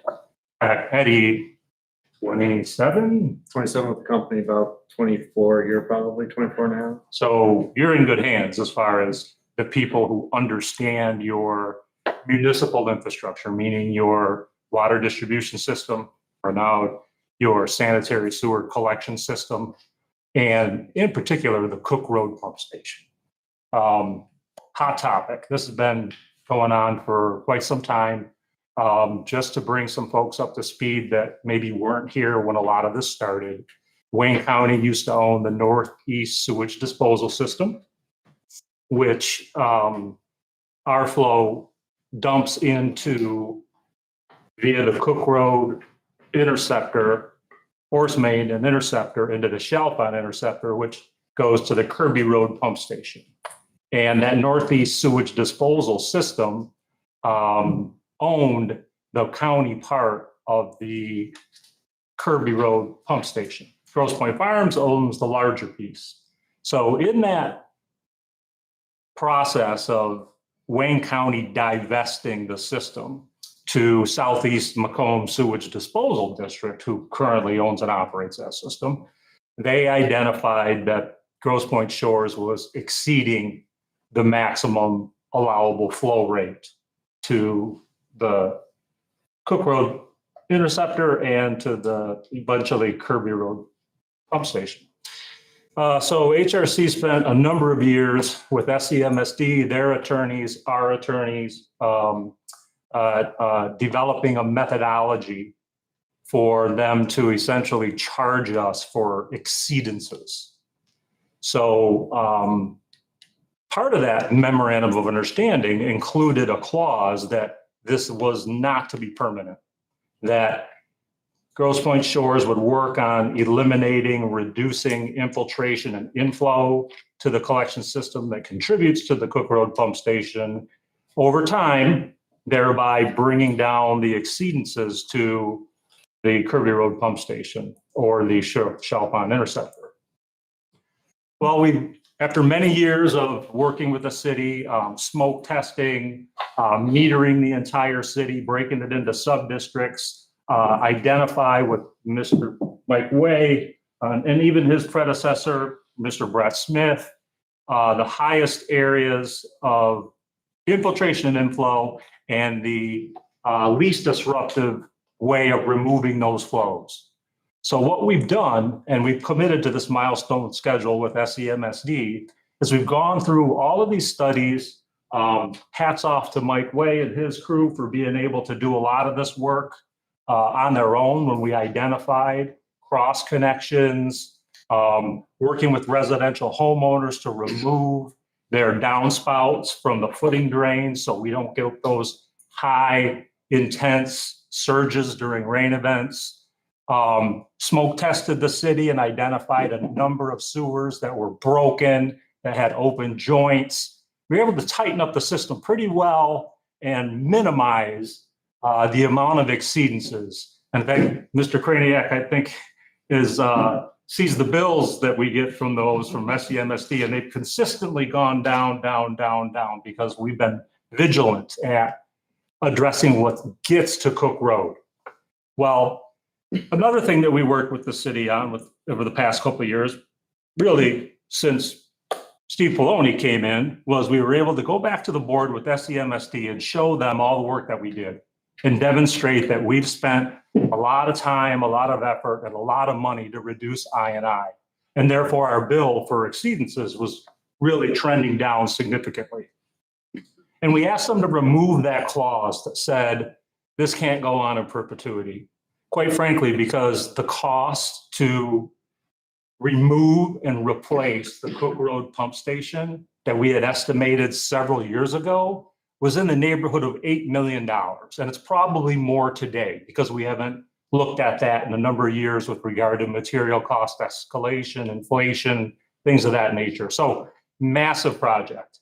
In fact, the city actually sold or passed an intent to sell bonds when we did the Lakeshore Water Main project, Oxford Road. We also sold bonds to do that Cook Road project. Very big project. Would have definitely raised your rates considerably.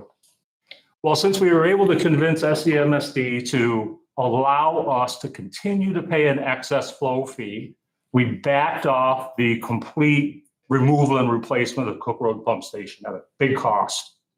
However, as Manager Poloni stated, we do have an issue at Cook Road. There is a situation there where we do have and it's not uncommon for the lakeshore communities to protect basement flooding, to have an emergency overflow. And at a lot of the communities along the lakeshore, there are specific gates or sewers that are monitored for when a sanitary sewer overflow occurs. The community has to notify the state. It's state law. You have to estimate the volume, the duration.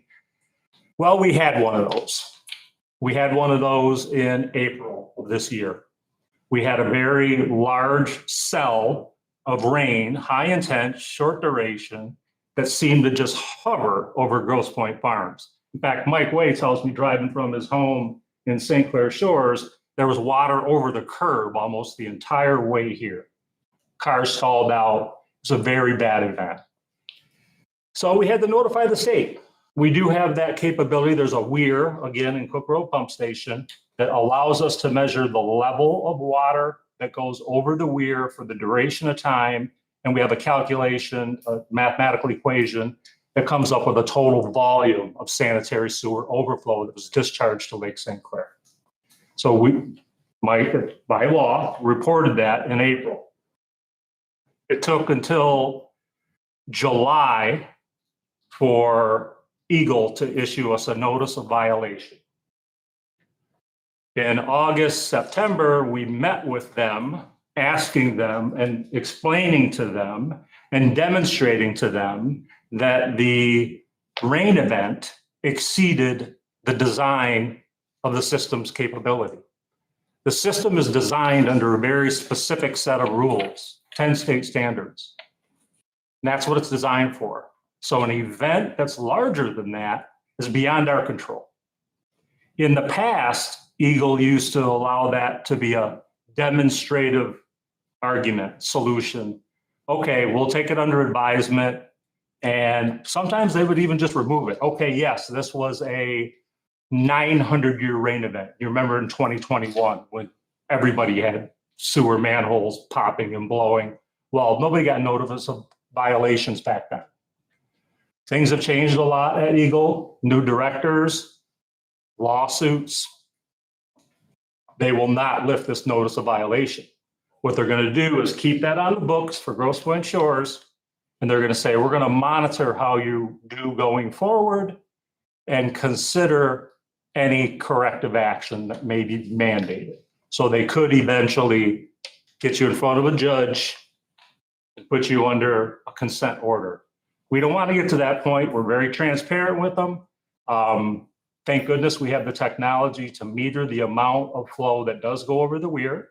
We have a meter that the city owns that's at the Chalfont and Cook Road intersection, so we know exactly how much sewage we're pumping to SEMSD. And we're going to have these, unfortunately. That's just the nature of the environment today. Again, higher intent, short duration rain events, we're seeing them, so we're going to have them. What came out of our meeting with the DEQ was they've done inspections of the station before. We've had these SSOs in the past, and they've come and looked at it. And the bottom line was, we want you to raise the weir. This is straight from Eagle. Your weir is too low. When our regular pumps are just pumping sewage, we're fine. But when our big pump, our stormwater pump comes on, the hydraulic surge that occurs in that chamber not only forces more water to the Cook Road and Kirby or Chalfont interceptor, but it also raises water so it goes over the weir, and then we got a sanitary sewer overflow into the lake. So that does happen, and that's really the reason we're here today. We're not looking at replacing an $8 to $10 million pump station right now. We're looking at, again, this is a 75-year-old facility, folks, designed in 1953, and it's handling the most corrosive environment that you can imagine. Hydrogen sulfide gas, sewage, not just from humans, but whatever people put down the sewage or the sewers make it to the Cook Road pump station. So the thing is really the heart of pumping the sewage and keeping it out of the basements. That's the key. And the whole point of this weir elevation, it's set right now to give us a lot of freeboard so we don't flood basement. So there's a hydraulic evaluation component of this to the maximum we're going to be able to raise. Now, in your packet, you should have had a technical memorandum, right? And a proposal. The technical memorandum is after the latest meeting with Eagle.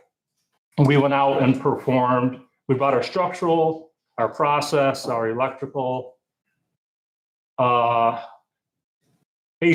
engineers, and essentially spent an afternoon crawling down on that facility, getting all around it, trying to figure out what's going on, get a good picture of the weir. If you guys see, I don't know if there's in color or black and white, it doesn't really matter. The weir originally, again, this was designed in 1953. They're wooden stop logs. They're completely rotted out.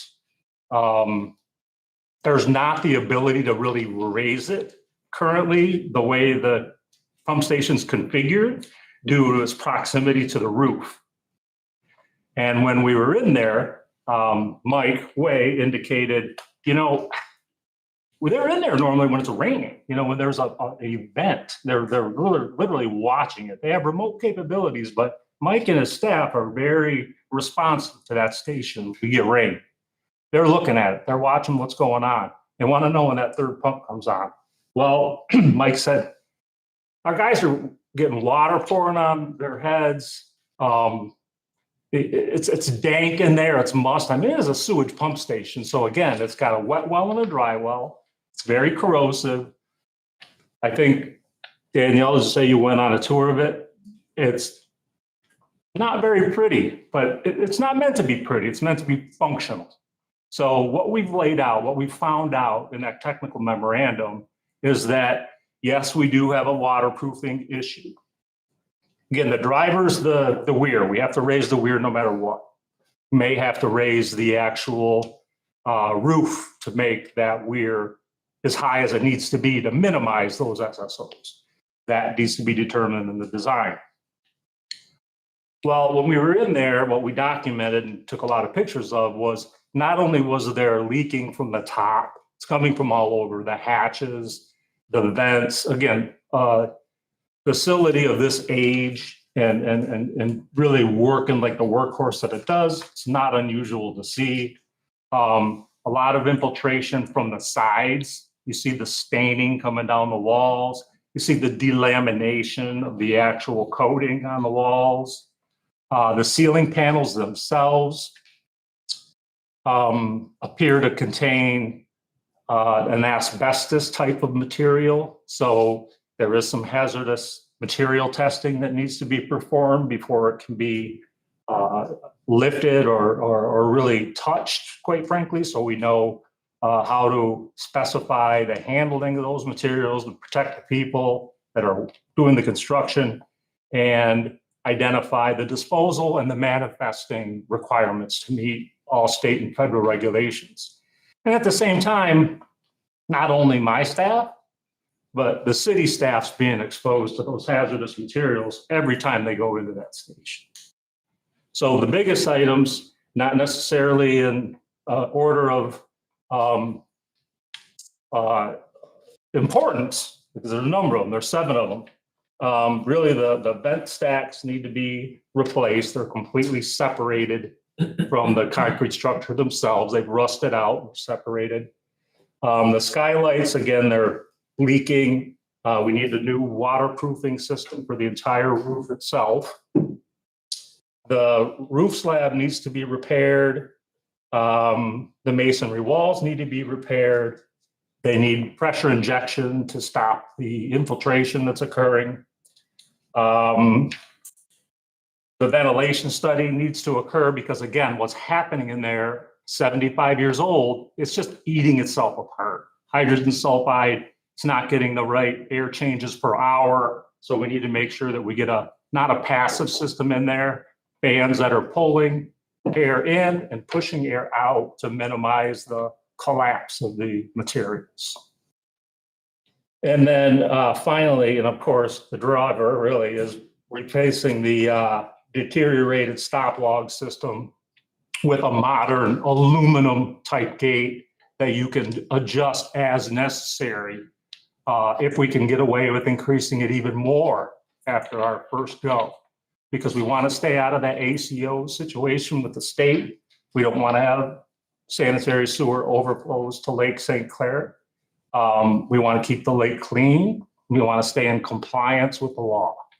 So the proposal on top of the technical evaluation is a scope of services necessary to put together the plans and the specifications in order to get this, I'm going to call it the tires. It's a car that needs to be replaced, but we're not buying a new car right now. We're replacing the tires, the suspension. We're going to get by with what we can. We're really talking about here a real, 80,000 foot estimate is around $375,000 project. The scope of fees that we have in there between the survey data, plans and specs, permitting, working with Eagle, bidding assistance, et cetera, is a total fee of $56,000, which is about 15% of the entire construction cost, which is very average on a multidiscipline project where you have electrical, structural, mechanical process, survey, versus Eddie's water main project, which is half the percentage because it's civil department primarily, right? Does that make sense? So that's the background. Cook Road's not going anywhere. We need it. We have to have it. We're going to do the best that we can do to maintain compliance and hopefully get another couple decades out of it for $400,000 versus going all the way to the $8-10 million line. So that's what we're here for. So if I understand correctly, we're not mandated to do it right now. We're just doing this as. We are mandated to raise the elevation of the weir. And to do that, we probably most likely need to raise the height of the slab that's on top. And it's kind of hard to see. I know you guys drive by it all the time, right? It's between Deeplands and Woodland, but it's heavily landscaped, really nice Boston ivy. I mean, unless you're a DPW person or Danielle, who's asked to go on a. There's actually a very noticeable spot if you have a dog, because it happens to be a dispensary there for dog eggs. Yeah, yeah. So yeah. it's a landmark if you have a dog. Yeah. Actually, because you know where to stop. They know what it is. Right, right. There's also a garbage there for it.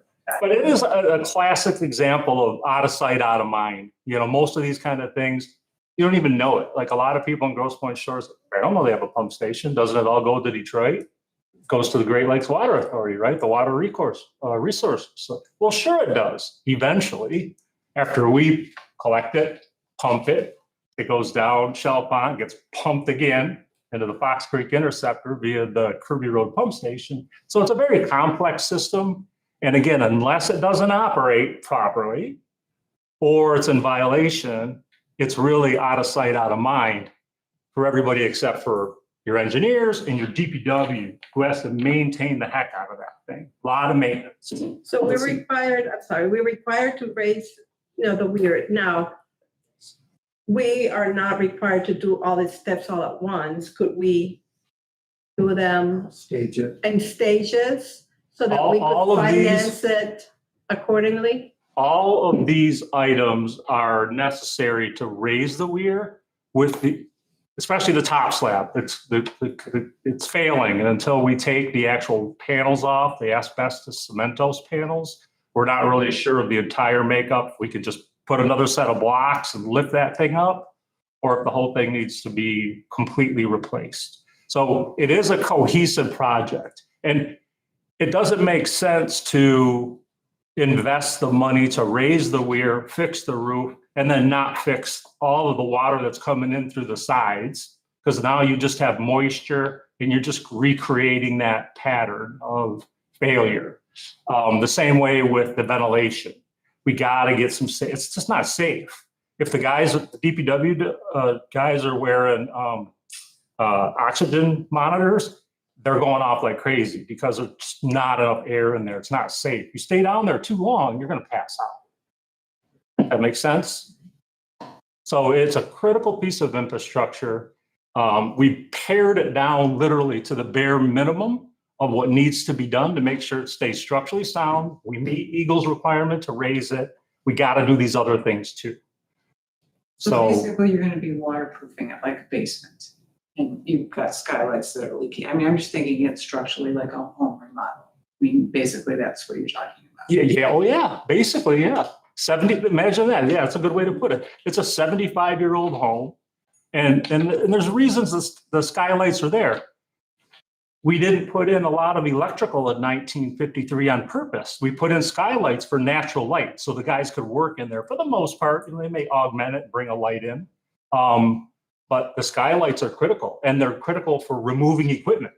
We have to have those hatches, if you will, to be able to pull pumps, to change pumps, to get pipes and flanges in and out of it. And this is a pretty, again, even though it's kind of tucked in there, it's a pretty sizable structure. It's 25 foot long by 20 foot wide by 20 foot deep, split between half wet well that's full of sewage all the time with a dry well on the other side with the 3 pumps on it. Again, it's a fairly complex structure that is really in need of some repair. But the driver of it is the regulatory unfortunate overflow. If this wasn't required by Eagle, would we be talking about this? Absolutely. Because of the safety of Mike and his staff and really the criticality of this structure. Should that roof fall in or a wall fail or even a skylight fall in and break a pump, we're in trouble. You got sanitary sewer going, sewage. Mike's going to have to bring a trash pump and just pump it straight to the lake. And hopefully nobody gets hurt. So it's just at that point where it needs some work, needs to have some money invested into it. And again, we've really pared it down to the smallest possible project. I mean, when you consider a new one being 8 to 10 million, this is $375,000 passed by the state. shore things up, make it a safe working environment, and hopefully, again, and I say that hopefully, we're in a position where we can get this thing, give us many more decades of use. Jesse, you mentioned the A word, asbestos. Is that a problem? It's a concern, absolutely. I mean, in terms of containment and the requirements for abating. So it's an abatement of the asbestos. You got a little HRC history. I mentioned Eddie and I working, in this community for 27 and 30 years plus respectively. Our firm's been in business for 110 years. So asbestos was allowed to be utilized for the first half of our existence. So almost every old water plant, wastewater treatment plant, fire station, doesn't matter, city hall, we work on all these things.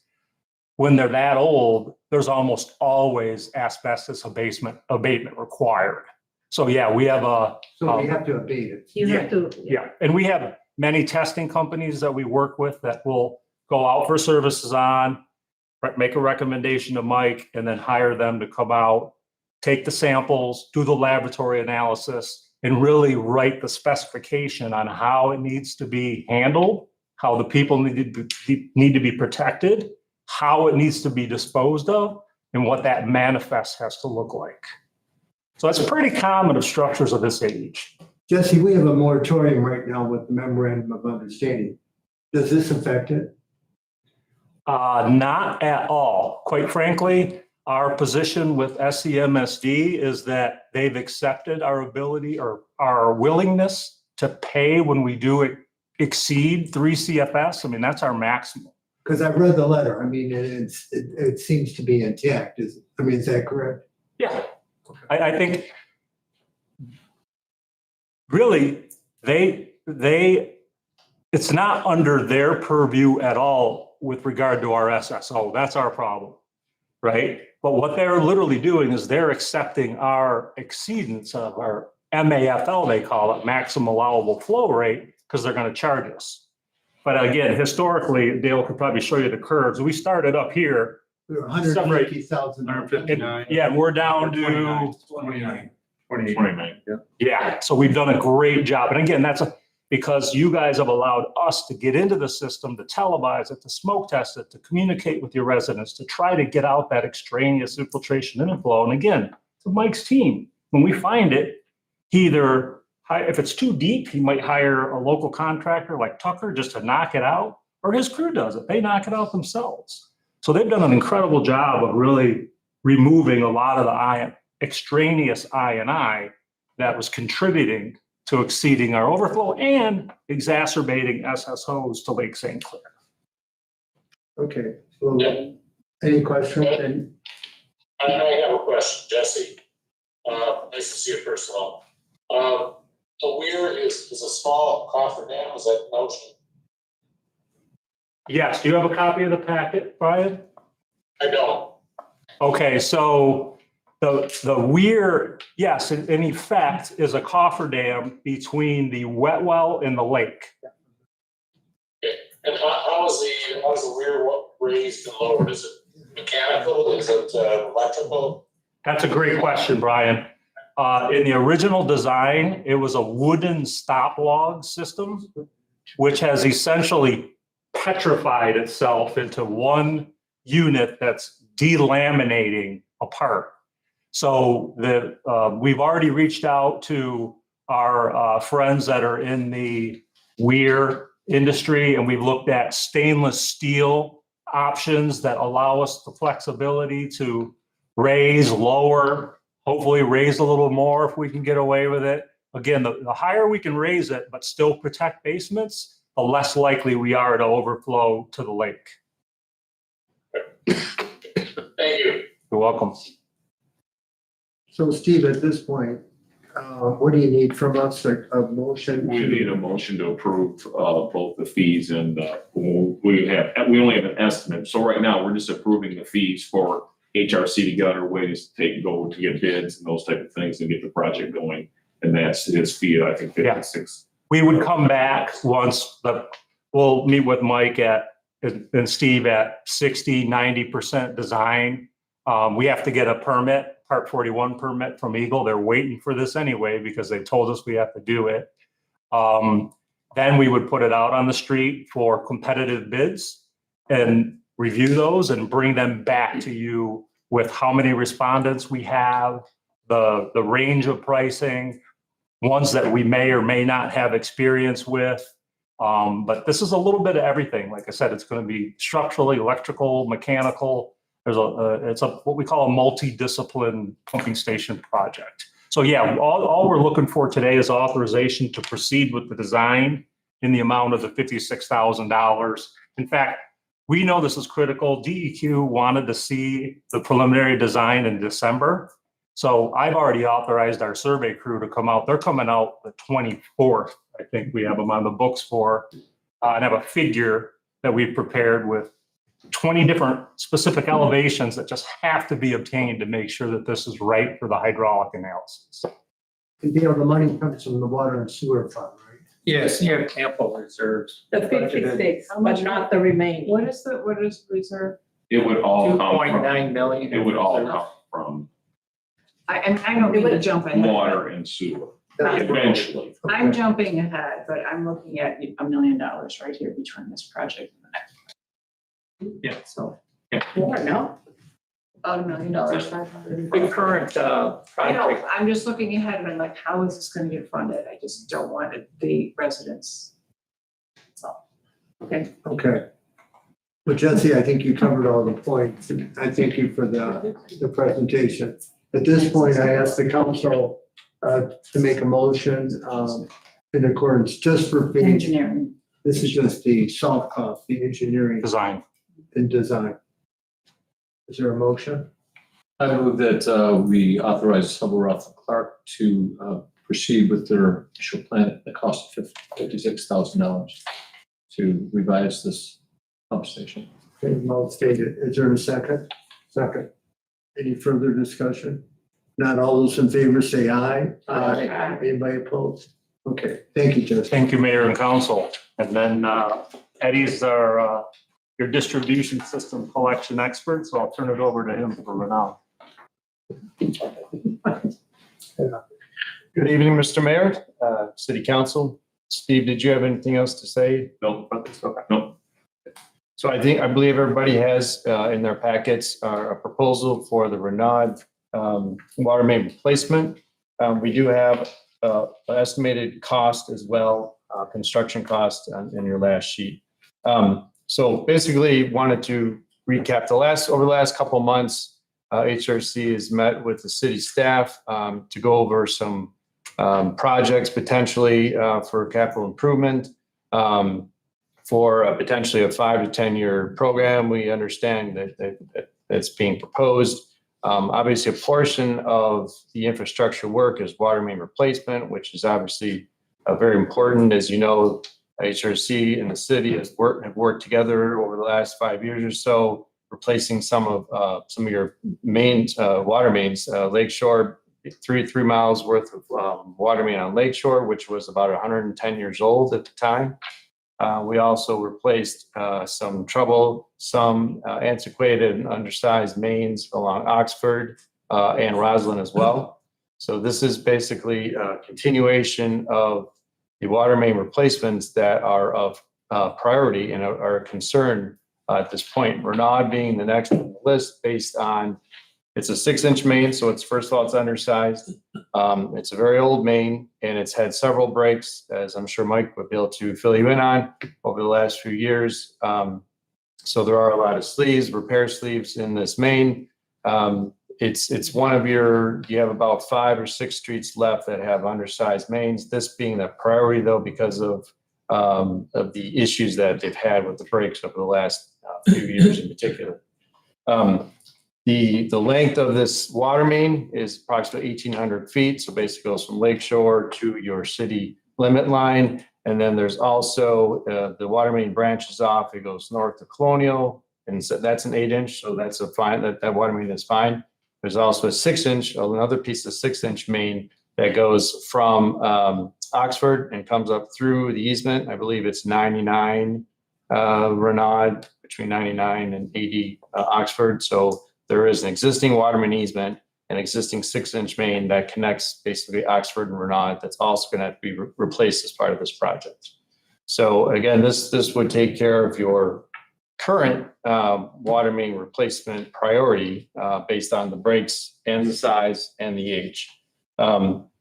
Basically, what this project would entail as far as the method of construction is something that we've done on these last few projects that I also mentioned earlier, Lakeshore and Oxford and Roslyn, and that is the pipe bursting method. So this is basically a trenchless method, which is basically taking a bursting head, if you will, bursting tool head that basically goes in the host pipe, the existing water main, and it breaks the old main up, and it's bringing a new main right behind it.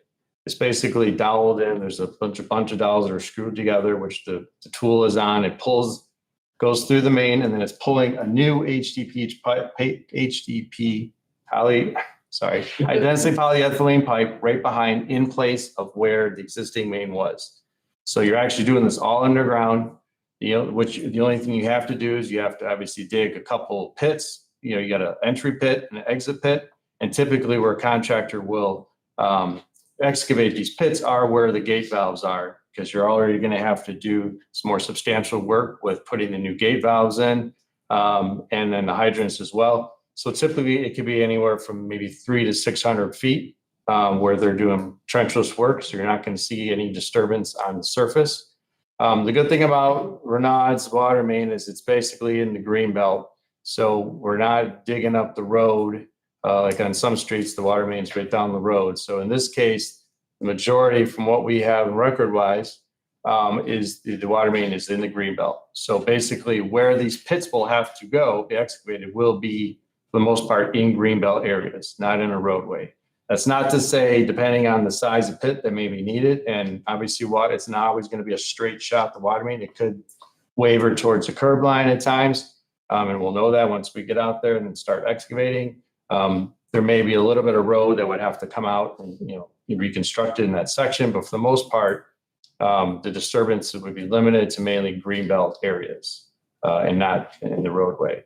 Would it affect private property, any? So this is all in your right of way, all in the city right of way, the water main, so it should not. The pit should be within the green belt area, behind the curb. And so that's the intent. Part of our topo and the plans, we're obviously showing all this on the plans, so we know exactly where the right of way and property lines are. We're obviously picking up all the existing utilities in the area. What Eagle is going to require in order to get the permit is, of course, we have to locate all the existing utilities, whether it's sanitary, storm, water, and then we have to profile it all. So because the Eagle wants to see where every utility is in relativity to the other one. Has to be a certain amount of vertical and horizontal space between the utilities. Otherwise, Eagle will flag that and say you need to do something different. Concrete encase it. There's things they may ask you to Well, do. we did Lakeshore, wasn't it the bursting method? That's right. That's correct. Yeah, we did 8 to 12. Yeah, we did 8-inch to 12-inch on Lakeshore because it was a larger water main. Here, like most of the residential streets were originally 6-inch. And again, like I said, you have maybe 5 or 6 areas left that are still 6-inch. So we're going 6 to 8 because 8 is what your minimum size that you're going to put in today. You don't put in 6-inch mains anymore. So you put in a new 8-inch main. So this whole road, including the easement at the end where the woods comes in, will be an 8-inch water main now. And it'll be the high density polyethylene pipe. So it's the more flexible pipe. Eddie, you mentioned Oxford. Is the work all done on Oxford? Oh, yes. Yes. I found that out last year. This is just a technical question. The existing 6-inch pipe, what was the material made out of that's going to be easily burst, so to speak? Yeah, I mean, you could burst, there's different bursting heads for different materials. I believe this is probably a cast, Mike. Yeah, it's probably cast. Most old mains are going to be cast iron. Occasionally you have a ductile, but for the most part, we're finding cast iron mains. And no lead. So we also have in here, we put a few items in here, a few each, where when we're connecting the existing water services, because obviously you're gonna have to connect the water services from each home to our new main. If we encounter lead, which as you know, state law will now say you have to replace the entire service from the main to the home. So we don't know until we get there you know, if we encounter lead on either side of the stop box, because we're basically going to be taking out, you know, the new service from the main to the stop box if it's not already copper or poly. So if we see galvanized or lead, that's going to be replaced. And then again, if you encounter lead, you have to go all the way to the home. It's mandatory. That's correct. But doesn't the homeowner pay for the portion that goes to the home? No. No. It's a non-funded mandate. We're paying for them all. We're doing them right now. I just say, I know my insurance company just stated if they have it replaced, there's a rider that we can put on the insurance policy that allows it to be paid for because the homeowner is responsible for that portion of the. They are responsible unless it's lead or galvanized. Yes. Okay, if it's made of copper and it bursts, it is your responsibility between the stop box in your yard and your house. Got it. Yeah, this was the lead copper rule that came about 4 or 5 years ago, where it's a unfunded mandate. We had to replace 3 on Oxford. Yeah. So this is gonna probably run on the south side of Renaud. So what if the home is on the north side of Renaud and they have lead, so you have to go, you go under the road or you gotta? Yeah, we would drill a new, yeah. Yes. Are there any other questions? So I guess just also in our proposal here, we had just the breakdown of the costs and the tasks, which are basically the topo, putting the design documents together, the permit applications, meetings, and then bidding assistance, of course. So this would take you through bidding for the 48,500 that we see here. The schedule and duration, which I know Mr. Poloni had mentioned earlier, the reason why, and I know this would be a July 1st fiscal year, the next fiscal year 27 project. If we wanted to construct this next summer, we need to get this work done now so you can get the bids in the winter, which is obviously the best time to put bids out and get the best pricing. So my schedule here that I put here is a tentative schedule based on working towards getting the bids out in the winter time. And then you can award it around early spring, late winter. And then they actually probably wouldn't start the project till maybe June or something. That means the first pay application wouldn't be till after July 1st next year. Steve, with the money coming from both funds, the street and road fund? No, this would be strictly water and sewer. It'd be all one. Yeah, we're not going into the road here at all. I mean, you may get to the road only if it has to be drawn, but it's still related to water and sewer. So it's water and sewer. Okay, if there's no other questions, we need a motion to approve this pace of work. For the design engineering. Correct. 48.5. Correct. Just so they can get bids, and like the work probably won't be completed until the next This will be fiscal year. next fiscal year. So the money will come from the next fiscal year. Is there a motion? So moved. Second. Any further discussion? If not, all those in favor say aye. Aye. Anybody opposed? Okay. Thanks, Eddie. Thank you very much. Where we are. Public comment? Do you have any public comment? No public comment. I typically we do council member comments and my comments. I'd like to move council member comments before the closed session. John, do you have any comments? Just a real quick. I would just like to congratulate Scott for joining us, Sandra for being reelected, or John being elected, and also assuming Mayor Pro Tem. And also congratulations to Lieutenant Ryan Wilson for his promotion. Okay, well stated. Thank you. John? Councilman Hogan, welcome aboard. Good to see you again, Sandy. 4 more years. And I agree that promotions within the public safety department are always nice to see, especially when the family members come in. Recognizing long effort in a very difficult job at times. And just reiterate what Councilman Segal said, that how proud we are of. Very nice. Danielle? I would just like to echo both my colleagues' comments. Congratulations on that. And then obviously, I hope everyone has a wonderful Thanksgiving. Thank you, Danielle. Scott, do you have any comments? Yeah, I'd just like to thank the residents for electing me to city council. I'm been very proud of what the council has done in the past, and I'm really happy to be joining you. Thank you, Scott. John? I want to commend Mike Way for his efforts in his meetings with Gliwa to get a more equitable peak hour flow rate for our water, because that will definitely make it more fair for our residents. And I think it's important. The residents complain about the high water bills, and to council members specifically, and to our city manager a lot. And I think that the city doesn't have their back. This is an example of our public works director definitely having the residents' back. So thank you for that. I also want to state, I mentioned in the Parks Committee, but this next 4th of July, 2026 will be our 250th anniversary of our signing of the Declaration of Independence. And I just remember a few years ago, Grace Dackmack reciting a portion of the Declaration of Independence. And if they're in town this year for the 4th of July, we'll try and recruit her and her friends to maybe repeat a truncated version of the Declaration, maybe with even some costume apparel. That might be great if they're in town. So thank you for that. We'll round them up for you. Thank you. Also want to, again, congratulate both our new pro tem, John Dackmack, and the Councilwoman Sandra Capiteo on their reelection. They've been very professional, and they're definitely advocates of the community, and they have an agenda. They've been really great to put, and a pleasure to work with. And I also want to welcome Scott Houghton, and he's a great human calculator, a very analytical skills and financial expertise. I think will be a big plus in addition to our council. Thank you. Thank you, Don. Sandra?